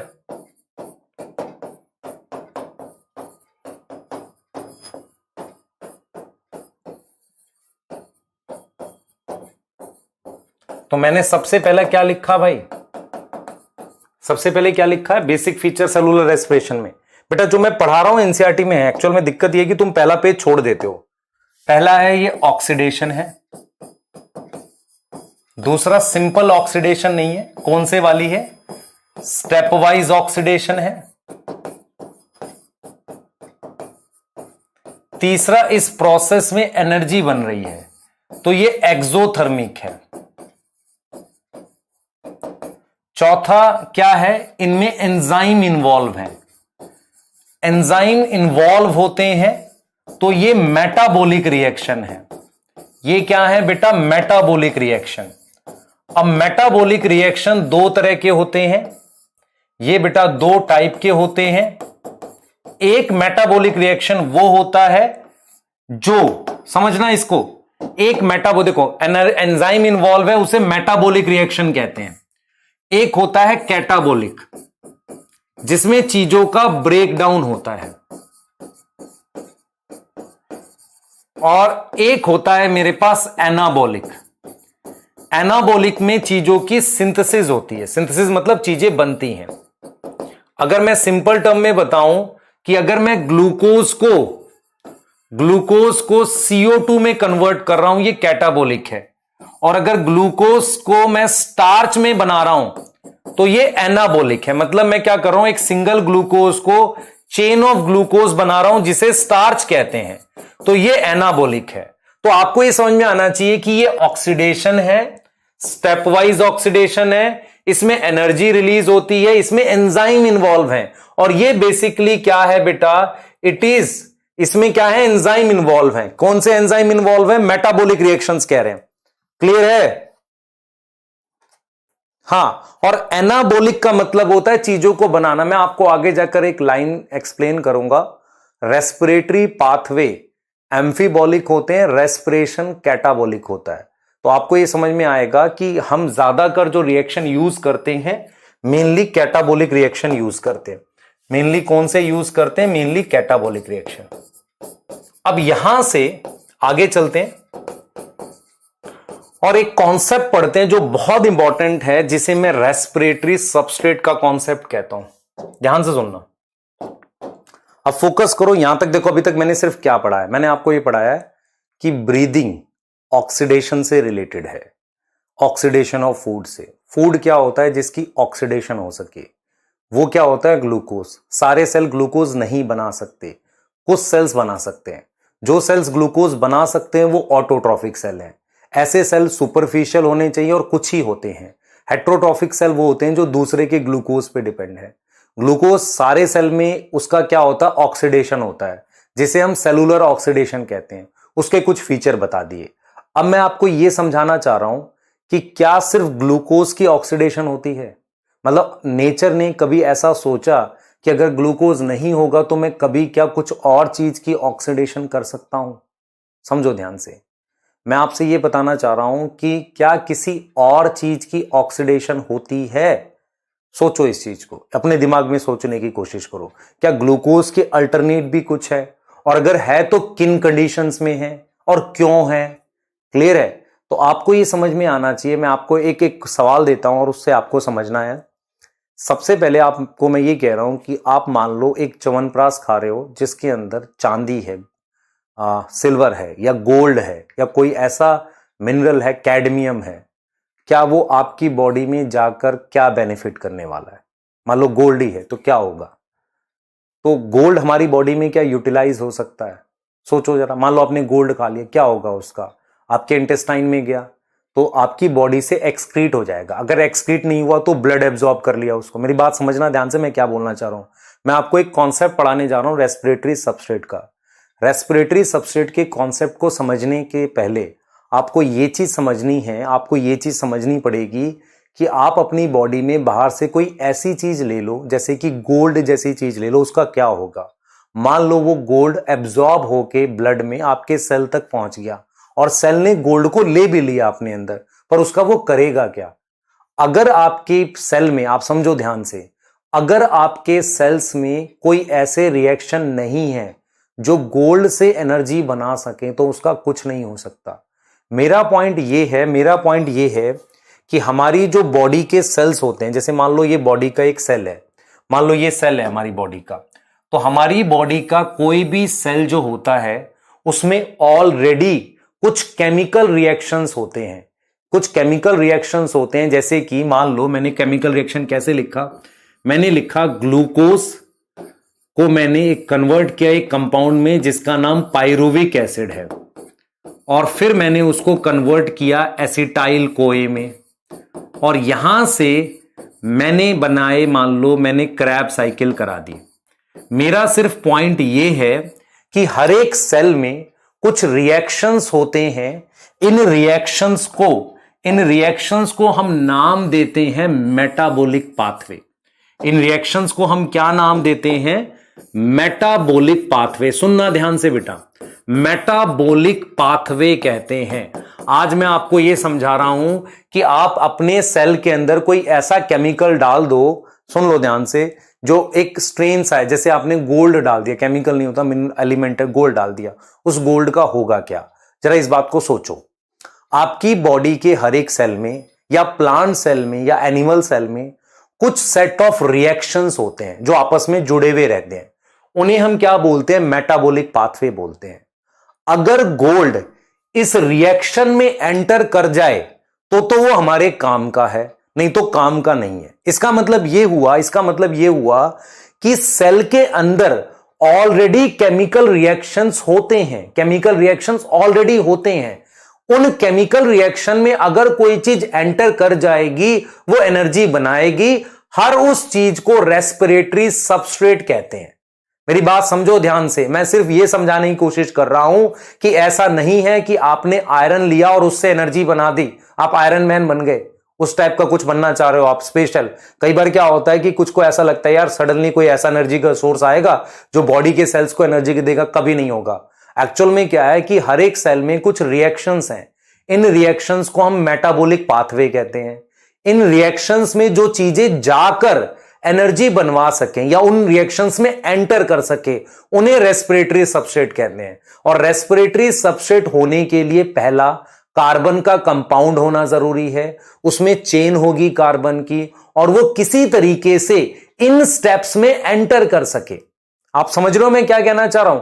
नहीं तो वो कभी भी एनर्जी नहीं बना पाएगा। इसका मतलब ये हुआ कि हमारी बॉडी के प्लांट सेल में, हमारी बॉडी के सेल में या सभी तरह के ऑर्गेनिज्म के सेल्स में कुछ खास स्पेशल टाइप के रिएक्शंस आपस में जुड़े हुए होते हैं जो एनर्जी बनाते हैं, जिसे हम मेटाबॉलिक पाथवे कहते हैं। जो भी केमिकल कंपाउंड इन रिएक्शंस में जाकर एनर्जी बना सके उसे रेस्पिरेटरी सबस्ट्रेट कहेंगे, नहीं तो वो रेस्पिरेटरी सबस्ट्रेट नहीं कहलाएगा।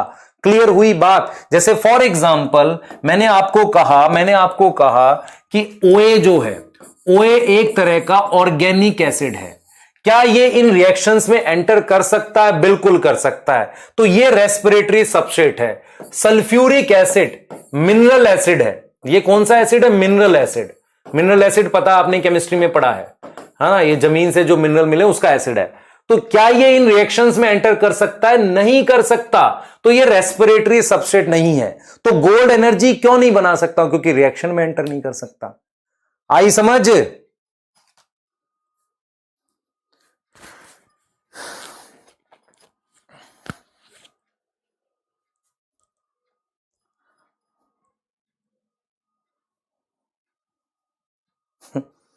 एक बच्ची पूछ रही है कब क्लास खत्म होगी। बेटा पढ़ने आई है ना, पढ़ ले, क्या हो गया, है ना। क्लास खत्म होने के बाद आपको फिर, है ना, कुछ आएगा ही नहीं ऐसे अगर सुनोगे नहीं तो। ठीक है, ठीक है। कई बार हमें ऐसा लगता है यार एक पर्टिकुलर च्यवनप्राश खाएंगे जिसमें सिल्वर होगा और खूब एनर्जी मिलेगी, सेल में नहीं, रिएक्शंस ऑलरेडी है। इन रिएक्शन में जो चीज जाकर एनर्जी बनाएगी वही रेस्पिरेटरी सबस्ट्रेट है। एक बच्चा पूछ रहा है फैक्टर्स अफेक्टिंग फोटोसिंथेसिस रह रहा है, लेक्चर देखो, कल आया था, आपने इवनिंग में देखा नहीं, बहुत सारे बच्चों ने, जिन्होंने नहीं देखा वो देख लो।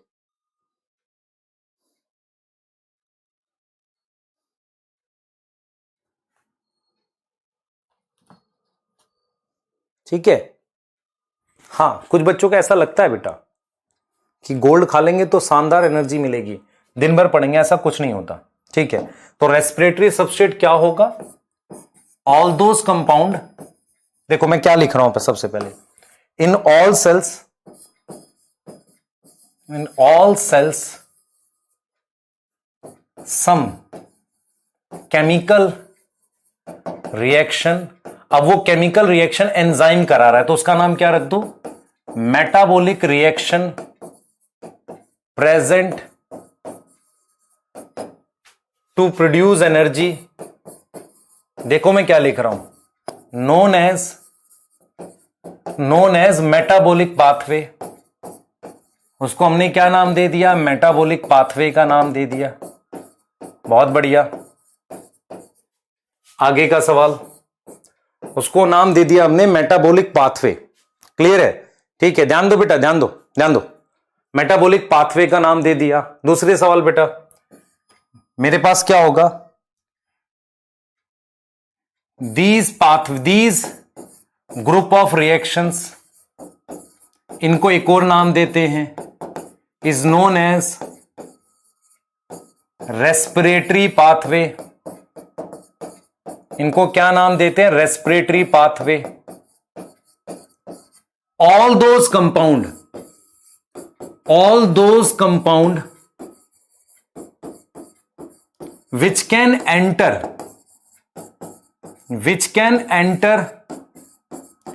into these pathway, जो कंपाउंड इस पाथवे में एंटर कर सकते हैं एंड प्रोड्यूस एनर्जी, और ऊर्जा बना सकते हैं, इज नोन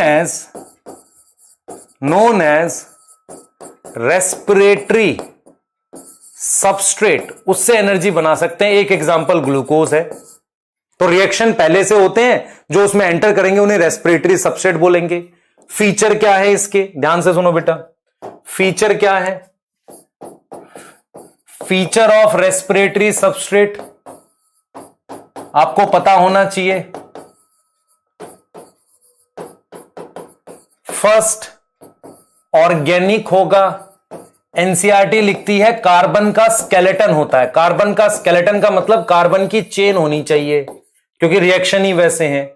दूसरा क्या होगा बेटा? पहला तो कार्बन की चेन होगी, है ना, कार्बन की चेन होनी चाहिए। दूसरा क्या होगा? Able to enter in chemical reaction, enter into pathway. कहीं ना कहीं वो पाथवे में एंटर हो सके, है ना, पाथवे में एंटर हो सके। क्लियर है? मान लो आज मैं एक नाम ले लेता हूं, कोई ऑर्गेनिक कंपाउंड एक्स मिला। आपने एक प्लांट देखा, जड़ी बूटी थी, ऑर्गेनिक कंपाउंड एक्स मिला। आपने सोचा यार ये कंपाउंड जो है एक प्रोटोजोआ के अंदर एनर्जी बना सकता है। तो हो सकता है उस प्रोटोजोआ के अंदर वो एंजाइम हो जो इनको, उस कंपाउंड को उन रिएक्शंस में ले जाए। अगर आपके सेल के अंदर वो एंजाइम नहीं है तो आपके अंदर नहीं बनाएगा एनर्जी। मेरा सिंपल सा पॉइंट ये है कि रेस्पिरेटरी सबस्ट्रेट हर वो कंपाउंड है जो उन रिएक्शंस में एंटर कर सके, जिनका नाम ग्लाइकोलिसिस, क्रैब साइकिल वो है। अब इसके एग्जाम्पल क्या हैं? इनके एग्जाम्पल हैं सबसे पहले कार्बोहाइड्रेट। तो कार्बोहाइड्रेट एनर्जी बना सकता है। दूसरा एग्जाम्पल है आपके पास प्रोटीन या मैं अमीनो एसिड लिख दूं, क्योंकि प्रोटीन अमीनो एसिड में टूट जाएगा। तीसरा मैंने फैट लिख दिया। चौथा मैंने लिखा है ऑर्गेनिक एसिड। आप इनसे ही एनर्जी बना सकते हो अपनी बॉडी में, और कोई तरीका नहीं। अब देखो कार्बोहाइड्रेट में मैं एक एग्जांपल देता हूं, सेलुलोज आपकी बॉडी में एनर्जी बनाएगा? नहीं, क्योंकि आपकी बॉडी में कोई एक एंजाइम नहीं है सेलुलेज जो उसको ग्लूकोज में कन्वर्ट कर सके ताकि वो उस रिएक्शन में एंटर करे। तो आपको सिंपल ये समझना है कि मेरे पास ये 4 ग्रुप ऑफ कंपाउंड है जिनसे एनर्जी बनती है। तो ये एग्जांपल हैं किसके? रेस्पिरेटरी सबस्ट्रेट के। ये किसके एग्जांपल हैं? रेस्पिरेटरी सबस्ट्रेट के एग्जांपल हैं। और क्या रेस्पिरेटरी सबस्ट्रेट नहीं होगा? Not respiratory substrate. क्या हमारे पास रेस्पिरेटरी सबस्ट्रेट नहीं होगा? ए, मिनरल्स, सी मिनरल्स, कैल्शियम, K+, Cl-, इनसे एनर्जी नहीं बनती। सेकंड, हार्मोन्स बहुत कम अमाउंट में चाहिए होते हैं, इसलिए एनर्जी नहीं बनती। विटामिन्स एनर्जी नहीं बनाते। डी, पानी का कोई ऐसा ऑक्सीडेशन नहीं होता एनर्जी बनाने के लिए, ये रेस्पिरेटरी सबस्ट्रेट नहीं है। तो रेस्पिरेटरी सबस्ट्रेट का कॉन्सेप्ट ये है कि जो इस रिएक्शन में एंटर कर जाए, जैसे फॉर एग्जांपल मान लो मैंने लिख दिया ग्लूकोज, ये रेस्पिरेटरी सबस्ट्रेट है। अमीनो एसिड ये इसमें एंटर कर सकते हैं, ये रेस्पिरेटरी सबस्ट्रेट हैं, है ना। फैट इसमें एंटर कर सकते हैं, फैटी एसिड ग्लिसरॉल बनाएगा, वो एंटर कर सकते हैं। और इसके अलावा बेटा मेरे पास ऑर्गेनिक एसिड, ऑर्गेनिक एसिड मतलब कौन कौन है, जैसे कि ये ऑर्गेनिक एसिड के नाम लिख रहा हूं, ऑक्जेलोएस्टिक एसिड, मैलिक एसिड, और मैंने लिख दिया मान लो सिट्रिक एसिड। ये कुछ ऑर्गेनिक एसिड है जो एंटर कर सकते हैं। क्या रेस्पिरेटरी सबस्ट्रेट नहीं है? आप याद करो क्या नहीं है? विटामिन एनर्जी नहीं बना सकते, रिएक्शन में एंटर नहीं कर सकते, पानी से एनर्जी नहीं बनती, मिनरल से नहीं बनती, हार्मोन से नहीं बनती। क्लियर हो गया?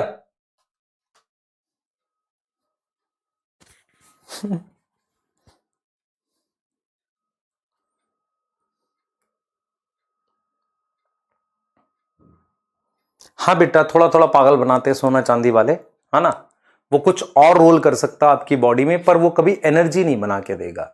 एनर्जी बनाने के लिए वही कंपाउंड एनर्जी बनाएंगे जो आपकी बॉडी में इन रिएक्शंस में एंटर कर सकते हैं। सही है? पीजीए अगर एंटर कर सकता है तो एनर्जी बना देगा, बिल्कुल बना देगा।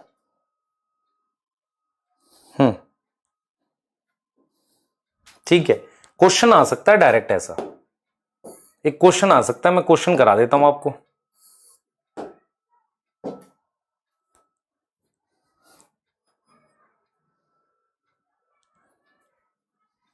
बेटा ऑर्गेनिक एसिड हमारी बॉडी में काफी सारे रिएक्शंस में बनते रहते हैं, और ऑर्गेनिक एसिड कहां मिलते हैं? आप कोई भी खाने की चीज खाओ, उसमें अमीनो एसिड, प्रोटीन, कार्बोहाइड्रेट के अलावा ऑर्गेनिक एसिड होते ही हैं।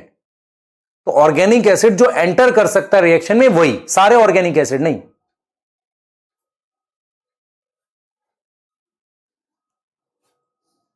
बेटा प्योर प्रोटीन का सोर्स नहीं होता, वो हम डिस्कस करेंगे।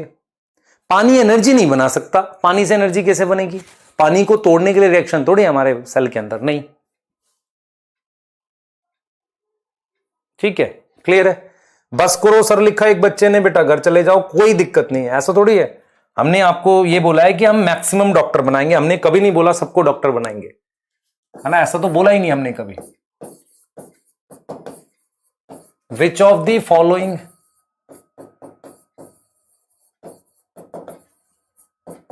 is not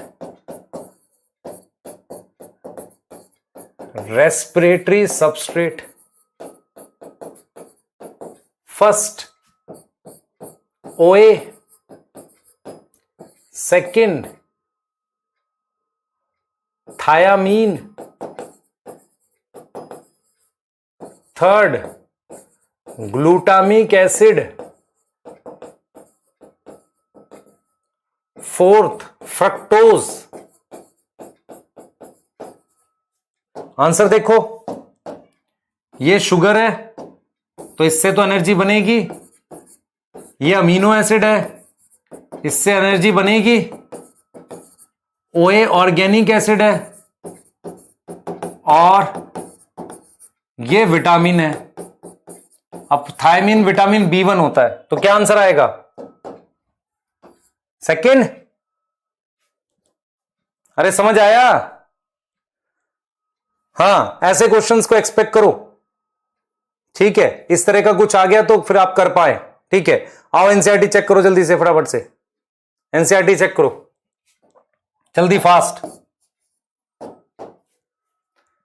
all of us breathe to live, breathing की बात कर रहा है। ब्रीदिंग क्यों जरूरी है? क्या सारे ऑर्गेनिज्म ब्रीथ करते हैं? कर सकते हैं। All living organism need energy for carrying out daily life activity. सभी लिविंग ऑर्गेनिज्म को डेली लाइफ एक्टिविटी कराने के लिए एनर्जी चाहिए। एब्जॉर्प्शन, ट्रांसपोर्ट, मूवमेंट, रिप्रोडक्शन और even breathing. Where does all this energy कहां से आती है भाई? देखो, ये हो गया एनर्जी की रिक्वायरमेंट, है ना। एनर्जी तो सबको चाहिए, उसके लिए ऑक्सीजन चाहिए, है ना, यहां पर लिखा हुआ ऑक्सीजन चाहिए मुझे। क्लियर है? तो हम यहां पर क्या कह रहे हैं कि कहीं ना कहीं आपको ऑक्सीजन चाहिए। तो ये सारे क्वेश्चन आपस में जुड़े हुए हैं। है ना। हाउ दिस एनर्जी यूटिलाइज, कहां से आएगी, तो आपको ये समझ में आना चाहिए कि ब्रीदिंग ऑक्सीजन, देखो लिख रहा है ना, all living organism need energy for carrying out daily life activity, absorption movement, we know that we eat food for energy, हम खाना खाते हैं एनर्जी के लिए, तो how this energy is taken from food, food से एनर्जी किस level पर निकलती है, डिस्कस किया सेलुलर लेवल पे। How is the energy is utilize, ये एनर्जी यूज कैसे होती है, क्या सारे food same amount of energy देते हैं, बताओ जल्दी से, नहीं सारे नहीं दे सकते, क्योंकि सब अलग अलग लेवल पर एंटर करते हैं उस रिएक्शंस में। उसके बाद क्या होगा, you may wonder at several question raise, जो हमने ऊपर बात की है वो कहीं ना कहीं जुड़े हुए हैं। दूसरी चीज एनसीईआरटी कहती है, all this energy require for life process is obtain by oxidation of some macromolecule. देख रहे हो, फूड क्या है, वो कंपाउंड है जिसकी ऑक्सीडेशन हो रही है। तो सिर्फ ग्रीन प्लांट और साइनोबैक्टीरिया अपना खाना बना सकते हैं, है ना, ग्लूकोज बना सकते हैं, और प्रोसेस ऑफ फोटोसिंथेसिस में लाइट एनर्जी को केमिकल एनर्जी में कन्वर्ट करते हैं और उसको स्टोर कर देते हैं किसमें, ग्लूकोज में, सुक्रोज में और स्टार्च में। सुक्रोज ट्रांसपोर्ट फॉर्म है, ये स्टोरेज फॉर्म है, ये बना रहे हैं इस बात में। Remember that in green plant सारे सेल फोटोसिंथेटिक नहीं होते, यही चीज बताई थी, रूट नहीं होता, only cells containing chloroplast that are more often located at superficial cells layers, बताया था ये, सुपरफिशियल लेयर में होंगे और जिनमें क्लोरोप्लास्ट होगी वही फोटोसिंथेटिक है। हेंस इवन ग्रीन प्लांट में सारे सेल्स फोटोसिंथेटिक नहीं होते और इसीलिए खाने को ट्रांसलोकेट करना पड़ता है। What is translocation, long distance transport करना पड़ता है। क्या हमने ये सारे पॉइंट नहीं डिस्कस किए? एनिमल्स हेट्रोट्रॉफिक होते हैं, उन्हें वो खाना बाहर से लेना पड़ता है, ठीक है। सैप्रोफाइट को भी बाहर से लेना पड़ता है, आप देख रहे हो, वो ग्लूकोज बाहर से लेना पड़ता है। What is important to recognize that ultimately all food that is required for life process कहां से आएगा, फोटोसिंथेसिस से आएगा। तो सारा खाना जो हेट्रोट्रॉफिक खा रहा है या ऑटोट्रॉफिक यूज कर रहा है वो आता कहां से, फोटोसिंथेसिस से ही। और ये चैप्टर किससे डील कर रहा है, सेलुलर रेस्पिरेशन से। और mechanism of breakdown of food material, हम यहां बात कर रहे हैं ग्लूकोज की within the cell to release energy और उसको एटीपी बनाने को। तो यहां पर ये सेलुलर रेस्पिरेशन की बात कर दी। फोटोसिंथेसिस कहां होगा, क्लोरोप्लास्ट में होगा, जबकि breakdown of complex molecule energy बनाने के लिए दो जगह होगी।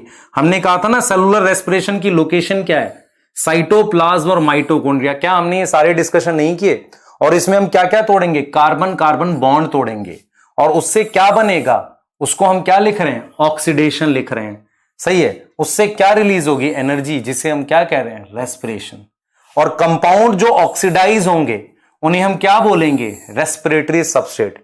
यूजुअली कार्बोहाइड्रेट को यूज करते हैं, पर और क्या क्या हो सकते हैं, देखो, प्रोटीन, फैट और इवन ऑर्गेनिक एसिड। चार चीजें हो गई, carbohydrate, protein, fat, organic acid लिखा, use as a respiratory substrate under some condition, है ना।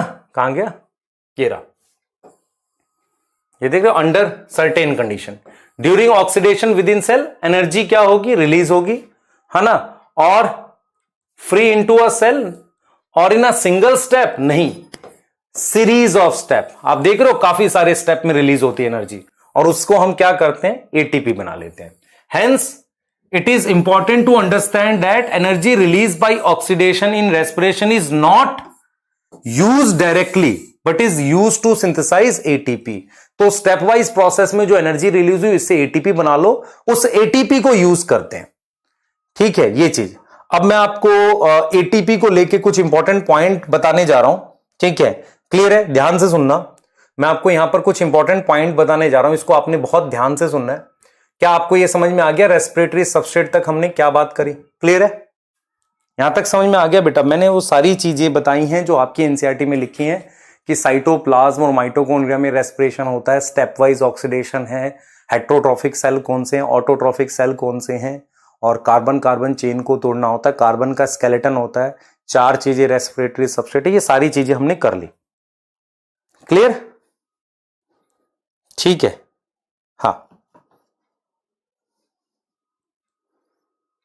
क्लियर, आगे आ जाओ। अब ये देखो, मैं आपको ये कह रहा हूं एटीपी एनर्जी करेंसी है, मुझे इस क्वेश्चन का आंसर देना आप।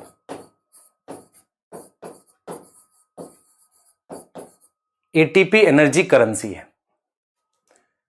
सबसे पहले करेंसी क्या होता है, ध्यान सुनना, एटीपी एनर्जी करेंसी है। करेंसी क्या होता है, अगर मैं आपसे सवाल पूछूं तो आप कहोगे सर करेंसी मतलब पैसा। एटीपी को एनर्जी करेंसी क्यों कहते हैं, सुन लो ध्यान से। सबसे पहला रीजन क्या होता है, करेंसी जैसे मान लो रुपए पैसे जो है उसके क्या फीचर होते हैं, आप उसको जेब में ले जाके आसानी से मूव कर सकते हो, है ना। तो इसका मतलब वो छोटे साइज की होती है और उसकी वैल्यू ज्यादा होती है। तो इसका मतलब करेंसी का मतलब क्या होगा, एटीपी एनर्जी करेंसी है। इसका मतलब इसका साइज छोटा होना चाहिए, स्मॉल साइज होगा, so that it can move, ये मूव कर सकता है। पहली बात तो ये हो गई, आप जेब में ले जा सकते हो आसानी से, करेंसी वो होती है। दूसरा क्या है, आप मान लो घर से निकले और आपने पैसे की जगह 3 बुक्स ले ली और आप गए मतलब फ्रूट्स की शॉप पे का बुक्स ले ले भाई और फ्रूट्स दे दे, देगा वो नहीं, because books are not acceptable as a currency by fruit seller, है ना, वो उसको नहीं ले रहा। करेंसी वो होती है एक्सेप्टेबल टू ऑल।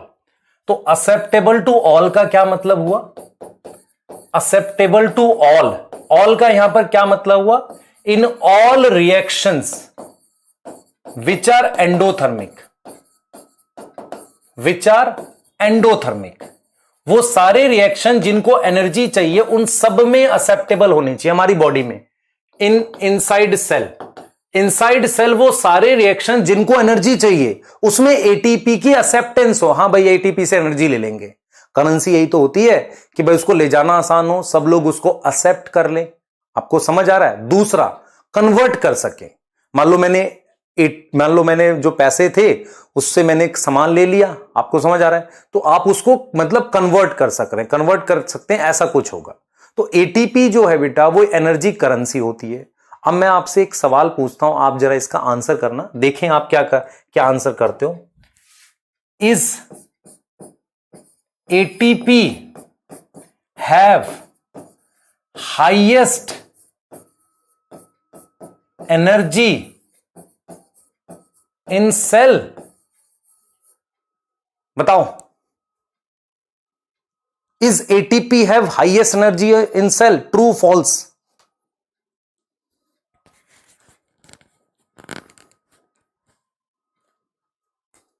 एक्सेप्टेबल का मतलब होता है बेटा आप एटीपी बॉडी के सारे रिएक्शंस एक्सेप्ट कर सकते हैं जिनको एनर्जी की जरूरत है। ऐसे ही रुपए पैसे सब जगह एक्सेप्ट हो जाते हैं। True false? बेटा डिफरेंस बिटवीन एक्शन और एब्जॉर्प्शन स्पेक्ट्रम लास्ट लेक्चर कल आया था, आप देख लेना, 8:30 पे आया था, वहां पे था। True false? क्या एटीपी में सबसे ज्यादा एनर्जी नहीं होती? देखो मेरी बात सुनो, ध्यान से देखना बेटा। मैं बॉडी में एक रिएक्शन लिख रहा हूं, ए को कन्वर्ट कर रहा हूं बी में। ये एक एक्सोथर्मिक रिएक्शन है, उसमें एनर्जी बन रही है, ठीक है, एनर्जी बन रही है, ठीक है। ध्यान से सुनना, हमारे पास क्या होता है इसको समझना। मेरे पास एक रिएक्शन है, मैं एडीपी क्या होता है, 2 फॉस्फेट होते हैं, उस पर अगर मैं फॉस्फेट जोड़ता हूं तो मेरे पास एटीपी बनता है और साथ में मान लो पानी बनता है।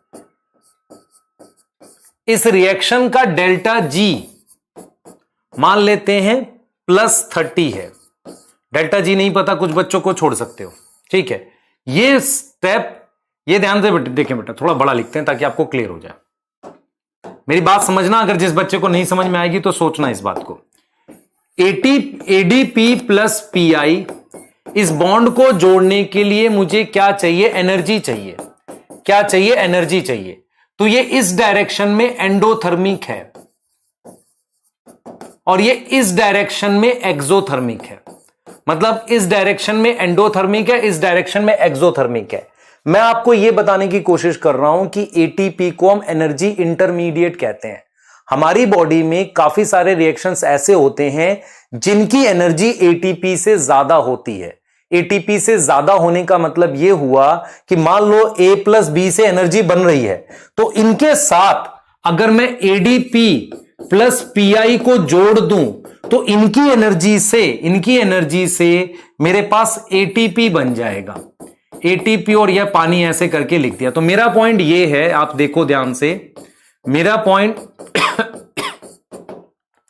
मैं क्या कहना चाह रहा हूं उसको समझो पहले। मेरा पॉइंट ये है कि हमारी बॉडी में दो तरह के रिएक्शंस होते हैं। एक सी, ध्यान दो बेटा, सी प्लस एनर्जी, उससे मेरे पास डी बन रहा है। हमारी बॉडी में दो तरह के रिएक्शंस होते हैं। ये वाला रिएक्शन एक्सोथर्मिक है और ये वाला रिएक्शन एंडोथर्मिक है। इन दोनों रिएक्शंस की लोकेशन अलग अलग होती है। एक रिएक्शन यहां चल रहा है, दूसरा वहां चल रहा है। समझो इस बात को। हम एटीपी को एनर्जी इंटरमीडिएट कहते हैं। एटीपी में हाईएस्ट एनर्जी नहीं होती। एटीपी में कुछ रिएक्शन से कम एनर्जी होती है, उसमें एटीपी बनता है। कुछ रिएक्शन से ज्यादा एनर्जी होती है, उसमें एटीपी खर्च होता है। मतलब जिन रिएक्शंस को यहां पर एटीपी यूज हो जाएगा, यहां पर एटीपी क्या हो जाएगा, यूज हो जाएगा। तो मेरा पॉइंट यह है कि जो रेस्पिरेशन प्रोसेस है उसमें काफी सारे ऐसे रिएक्शंस हैं जिनकी एनर्जी एटीपी से ज्यादा है। उन रिएक्शंस में एटीपी को बना लेते हैं। और सेल के अंदर काफी सारे ऐसे रिएक्शंस होते हैं जिनकी एनर्जी एटीपी से कम होती है। उनमें मैं क्या करता हूं, एटीपी को यूज कर लेता हूं। तो एटीपी में कभी हाईएस्ट एनर्जी नहीं होगी, एटीपी एनर्जी इंटरमीडिएट होता है। क्या होगा, एनर्जी इंटरमीडिएट। क्या आपको यह बात समझ में आई? मैंने क्या बोली? मैंने बोला अगर एटीपी में हाईएस्ट एनर्जी होती तो वो सारे रिएक्शंस को एनर्जी दे सकता था, पर वो कभी दोबारा बनता ही नहीं। क्योंकि अगर उसकी हाईएस्ट, मैं आपको एग्जांपल देता हूं, सन है, सन की हाईएस्ट एनर्जी है अर्थ या किसी और प्लेनेट को लेके। क्या कभी कोई प्लेनेट सन को एनर्जी दे पाएगा? कभी भी नहीं दे सकता। हमेशा सन से अर्थ की तरफ आएगी। आपको समझ आ रही है मैं क्या कहना चाह रहा हूं? मैं यही कहना चाह रहा हूं कि एटीपी कुछ रिएक्शंस में एनर्जी देता है क्योंकि उसकी एनर्जी उन रिएक्शन से ज्यादा है, और कुछ रिएक्शन में बनता है क्योंकि उसकी एनर्जी कम है। और वो रिएक्शन कौन से होते हैं जिनमें वो बनता है? वो रेस्पिरेशन के रिएक्शंस होते हैं। क्लियर है? एक तो बेटा बच्चे आपस में ही चैट कर रहे होते हैं, मैं यहां से हूं वहां से, क्या फर्क पड़ता है तुम कहां से हो, कौन पूछ रहा है तुम्हें? तुम अभी एक भीड़ का हिस्सा हो, सिर्फ एक मतलब ग्रुप हो ऑफ स्टूडेंट्स हो, इसके अलावा कोई पहचान नहीं है। अभी पहचान बनाने में समय लगता है बेटा, तो अपना ध्यान पहचान बनाने में रखो कि आप कैसे अपनी पहचान बना पाओगे। कोई नहीं पूछेगा, कोई नहीं जानता आपको, है ना? आप खुद को जानते हो। अभी पता नहीं क्यों चैट कर रहे हैं, नहीं आया समझ बेटा। मैं क्या बताऊं अब इसमें, इतना क्लियर कट बता रहा हूं। डेल्टा जी पता है तुझे? डेल्टा जी पता है तुम लोगों को? किसी को? एटीपी बनाने में एनर्जी देनी पड़ती है, एटीपी एनर्जी देता है आगे जाके। अगर हमारी बॉडी में कोई ऐसा रिएक्शन हो ही ना जो एटीपी बना सके, तो एटीपी कभी बनेगा ही नहीं ना। तो एटीपी में एनर्जी हाईएस्ट नहीं होती, कुछ रिएक्शन से कम होती है और कुछ से ज्यादा होती है। जिन रिएक्शन से ज्यादा होती है ना, उनको जाकर वो एनर्जी दे देता है, और जिनसे कम होती है उनसे एनर्जी ले लेता है। क्लियर है?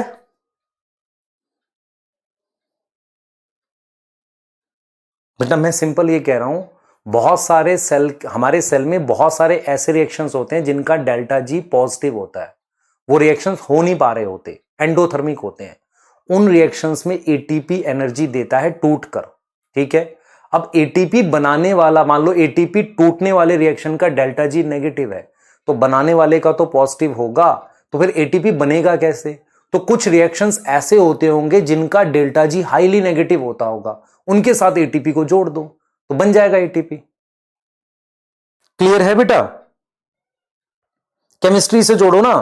अगर मैं आपसे कहूं कि एटीपी जो है उसकी एनर्जी हाईएस्ट है, तो वो बनेगा कैसे पर किसी से? आप समझ रहे हो?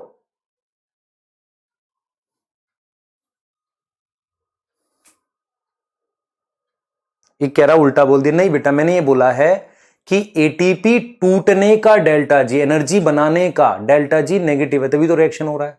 और एटीपी जब सिंथेसाइज हो रहा है वहां पर डेल्टा जी पॉजिटिव है, इसलिए किसी और रिएक्शन की एनर्जी चाहिए।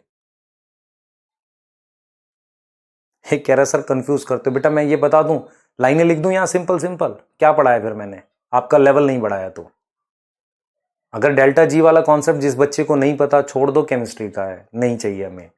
मैंने सिंपल ये बता, मैं आपको क्या करूंगा, एक ऐसा खूबसूरत सा डायग्राम बनाता हूं, इससे आपको समझ आएगा। इस दिक्कत ये है कि आपकी हैबिट्स खराब हो जाती हैं ऐसे, आपको ऐसे समझ आएगा, देखो ऐसे समझ आएगा, ध्यान देना, ऐसे एक्चुअल में इस तरीके से समझ में आता है। लो ऐसे बना दिया, ये इसमें कन्वर्ट हो रहा है, ठीक है, साथ में एनर्जी बन रही है। ये एनर्जी कहां यूज हो गई? एडीपी प्लस पीआई, इसको जोड़ के मैंने एटीपी बना लिया। अब यहां एक रिएक्शन चल रहा है जिसको एनर्जी की जरूरत है, वो रिएक्शन ये है। इसको क्या है? एनर्जी की जरूरत है, यहां चल रहा है वो, तो इसको एनर्जी की जरूरत है। तो यहां एनर्जी कहां से आएगी? एटीपी छोटा मॉलिक्यूल है, मूव कर सकता, वो यहां आया, तो एटीपी ने अपनी एनर्जी दे दी। तो जब एटीपी अपनी एनर्जी दे देगा इसको, तो वो खुद किस में कन्वर्ट हो जाएगा? एडीपी और पीआई में। तो इसका मतलब सेल में, ये सेल का एक हिस्सा है यहां, तो ये रिएक्शन क्या है? एक्सोथर्मिक है। तो इन रिएक्शन में एटीपी बन रहा है और इन रिएक्शन को जाकर एटीपी एनर्जी दे रहा है। तो मेरे पास क्या होते हैं, ये रिएक्शन की, इसकी एनर्जी हाइयर है ना, energy is higher than ATP. तो सेल में कुछ लोकेशन ऐसी होती है जहां, सेल में कुछ लोकेशन ऐसी होती है जहां एनर्जी बनती है, और ये वो लोकेशन है जहां एनर्जी चाहिए, location where energy is required. तो रिएक्शन मूव नहीं कर सकते। ऐसा नहीं हो सकता कि आप इस पूरे रिएक्शन को मूव करा सको। आप इन पूरे रिएक्शंस को यहां मूव नहीं करा सकते। इसके साथ आपने किसको मूव करा लिया? एटीपी को मूव कराया है। तो एटीपी एक तरीके से इसकी एनर्जी यहां ले आया, इसलिए इंटरमीडिएट कह रहे हैं। क्लियर है? एटीपी उसकी एनर्जी यहां ले आया, इसलिए उसको इंटरमीडिएट कह रहे हैं। इसका मतलब इस वाले रिएक्शन की एनर्जी, इसको मैं फर्स्ट रिएक्शन लिख देता हूं, इस रिएक्शन को मैं क्या लिख देता हूं? थर्ड, सेकंड लिख देता हूं। तो इसका मतलब अगर मैं एनर्जी की बात कर रहा हूं, तो एनर्जी वाइज फर्स्ट की एनर्जी एटीपी से ज्यादा है और उसकी एनर्जी सेकंड से ज्यादा है। तो एनर्जी वाइज ये इंटरमीडिएट नहीं हो गया सिंपल भाषा में। अब तुम्हें ऐसे चाहिए तो बेटा ये तो बहुत मुश्किल होता है ऐसे।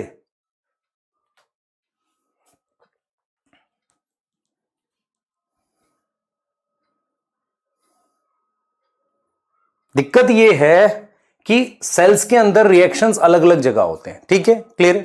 आज इतना ही पढ़ेंगे क्योंकि मैं आपको इसको आगे नहीं पढ़ाऊंगा। ठीक है, क्योंकि मैं कल आपको ग्लाइकोलिसिस पढ़ाना है मुझे पूरा। ठीक है, एक साथ पढ़ाऊंगा और इस रीजन के साथ कि प्लांट ब्रीथ नहीं करते। आज का लेक्चर इतना ही रख रहे हैं। ठीक है, कल हम एक पूरा प्रोसेस पढ़ेंगे जिसमें ग्लाइकोलिसिस पढ़ाएंगे और कैसे सारा हो रहा है उसको पढ़ाएंगे। आज का सिर्फ बेसिक बताने के लिए था।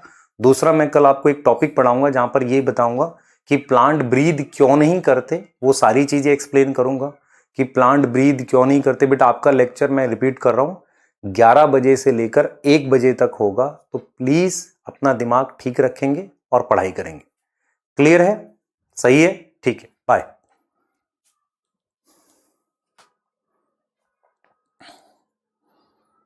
ठीक है, और फिर बेटा आप समझो ध्यान से, मैं किसी भी चैप्टर को एक टॉपिक से स्टार्ट नहीं कर सकता। मुझे आपको हमेशा बेसिक्स पढ़ाने पड़ेंगे स्टार्टिंग में। जैसे आपको कुछ बेसिक्स मेरे को बताने ही पड़ेंगे, बिना उसके होगा नहीं। आप क्लियर रखो इस बात को, क्योंकि जब क्वेश्चन थोड़ा सा घूमेगा आपके बेसिक्स बचाते हैं आपको। आप समझ में आ रहा है? आपके बेसिक्स आपको सेव करते हैं जब क्वेश्चन घूमता है। क्लियर है? ठीक है, चलिए। और जो होमवर्क था, होमवर्क सुन लो आप ध्यान से। आपको आज एक असाइनमेंट मिल रहा है रेस्पिरेशन और फोटोसिंथेसिस का। मैं गया नहीं हूं अभी। आज एक असाइनमेंट मिल रहा है फोटोसिंथेसिस रेस्पिरेशन का। आपको एक कंबाइन असाइनमेंट मिलेगा फोटोसिंथेसिस का, बहुत सारे क्वेश्चंस होंगे, वो करना आपने। फ्राइडे को आपका टेस्ट होगा ट्रांसपोर्ट और मिनरल का, या सिर्फ ट्रांसपोर्ट का रख देते हैं, एक एक्स्ट्रा टेस्ट रख देते हैं पीडीएफ की फॉर्म में। पीडीएफ की फॉर्म में ट्रांसपोर्ट का एक टेस्ट रखेंगे फ्राइडे को, है ना, ट्रांसपोर्ट का। ठीक है, पीडीएफ की फॉर्म में 45 क्वेश्चन, उसको आप कर लेंगे, ठीक है, पीडीएफ आएगी। होमवर्क आपका क्या है, आपको फोटोसिंथेसिस की एक बार एनसीईआरटी अगर कल 2 बार पढ़ ली तो एक बार पढ़नी है फिर से, और आपको क्या होगा फोटोसिंथेसिस के मतलब कुछ क्वेश्चन आज इवनिंग में अगर मैं सेंड कर पाया या कल आपको मिल जाएंगे, उनको करना है आपने, ठीक है, क्लियर है। और उसके अलावा बेटा, उसके अलावा आपने क्या करना है, रेस्पिरेशन को अपना रीड करना है, ठीक है, और पुराना अपना ट्रांसपोर्ट थोड़ा थोड़ा पढ़ना स्टार्ट कर दो, नोट्स रिवाइज कर लेना ट्रांसपोर्ट के आधे, उससे क्या होगा फ्राइडे तक आपका प्रेशर कम हो जाएगा, ठीक है। चलिए बाय।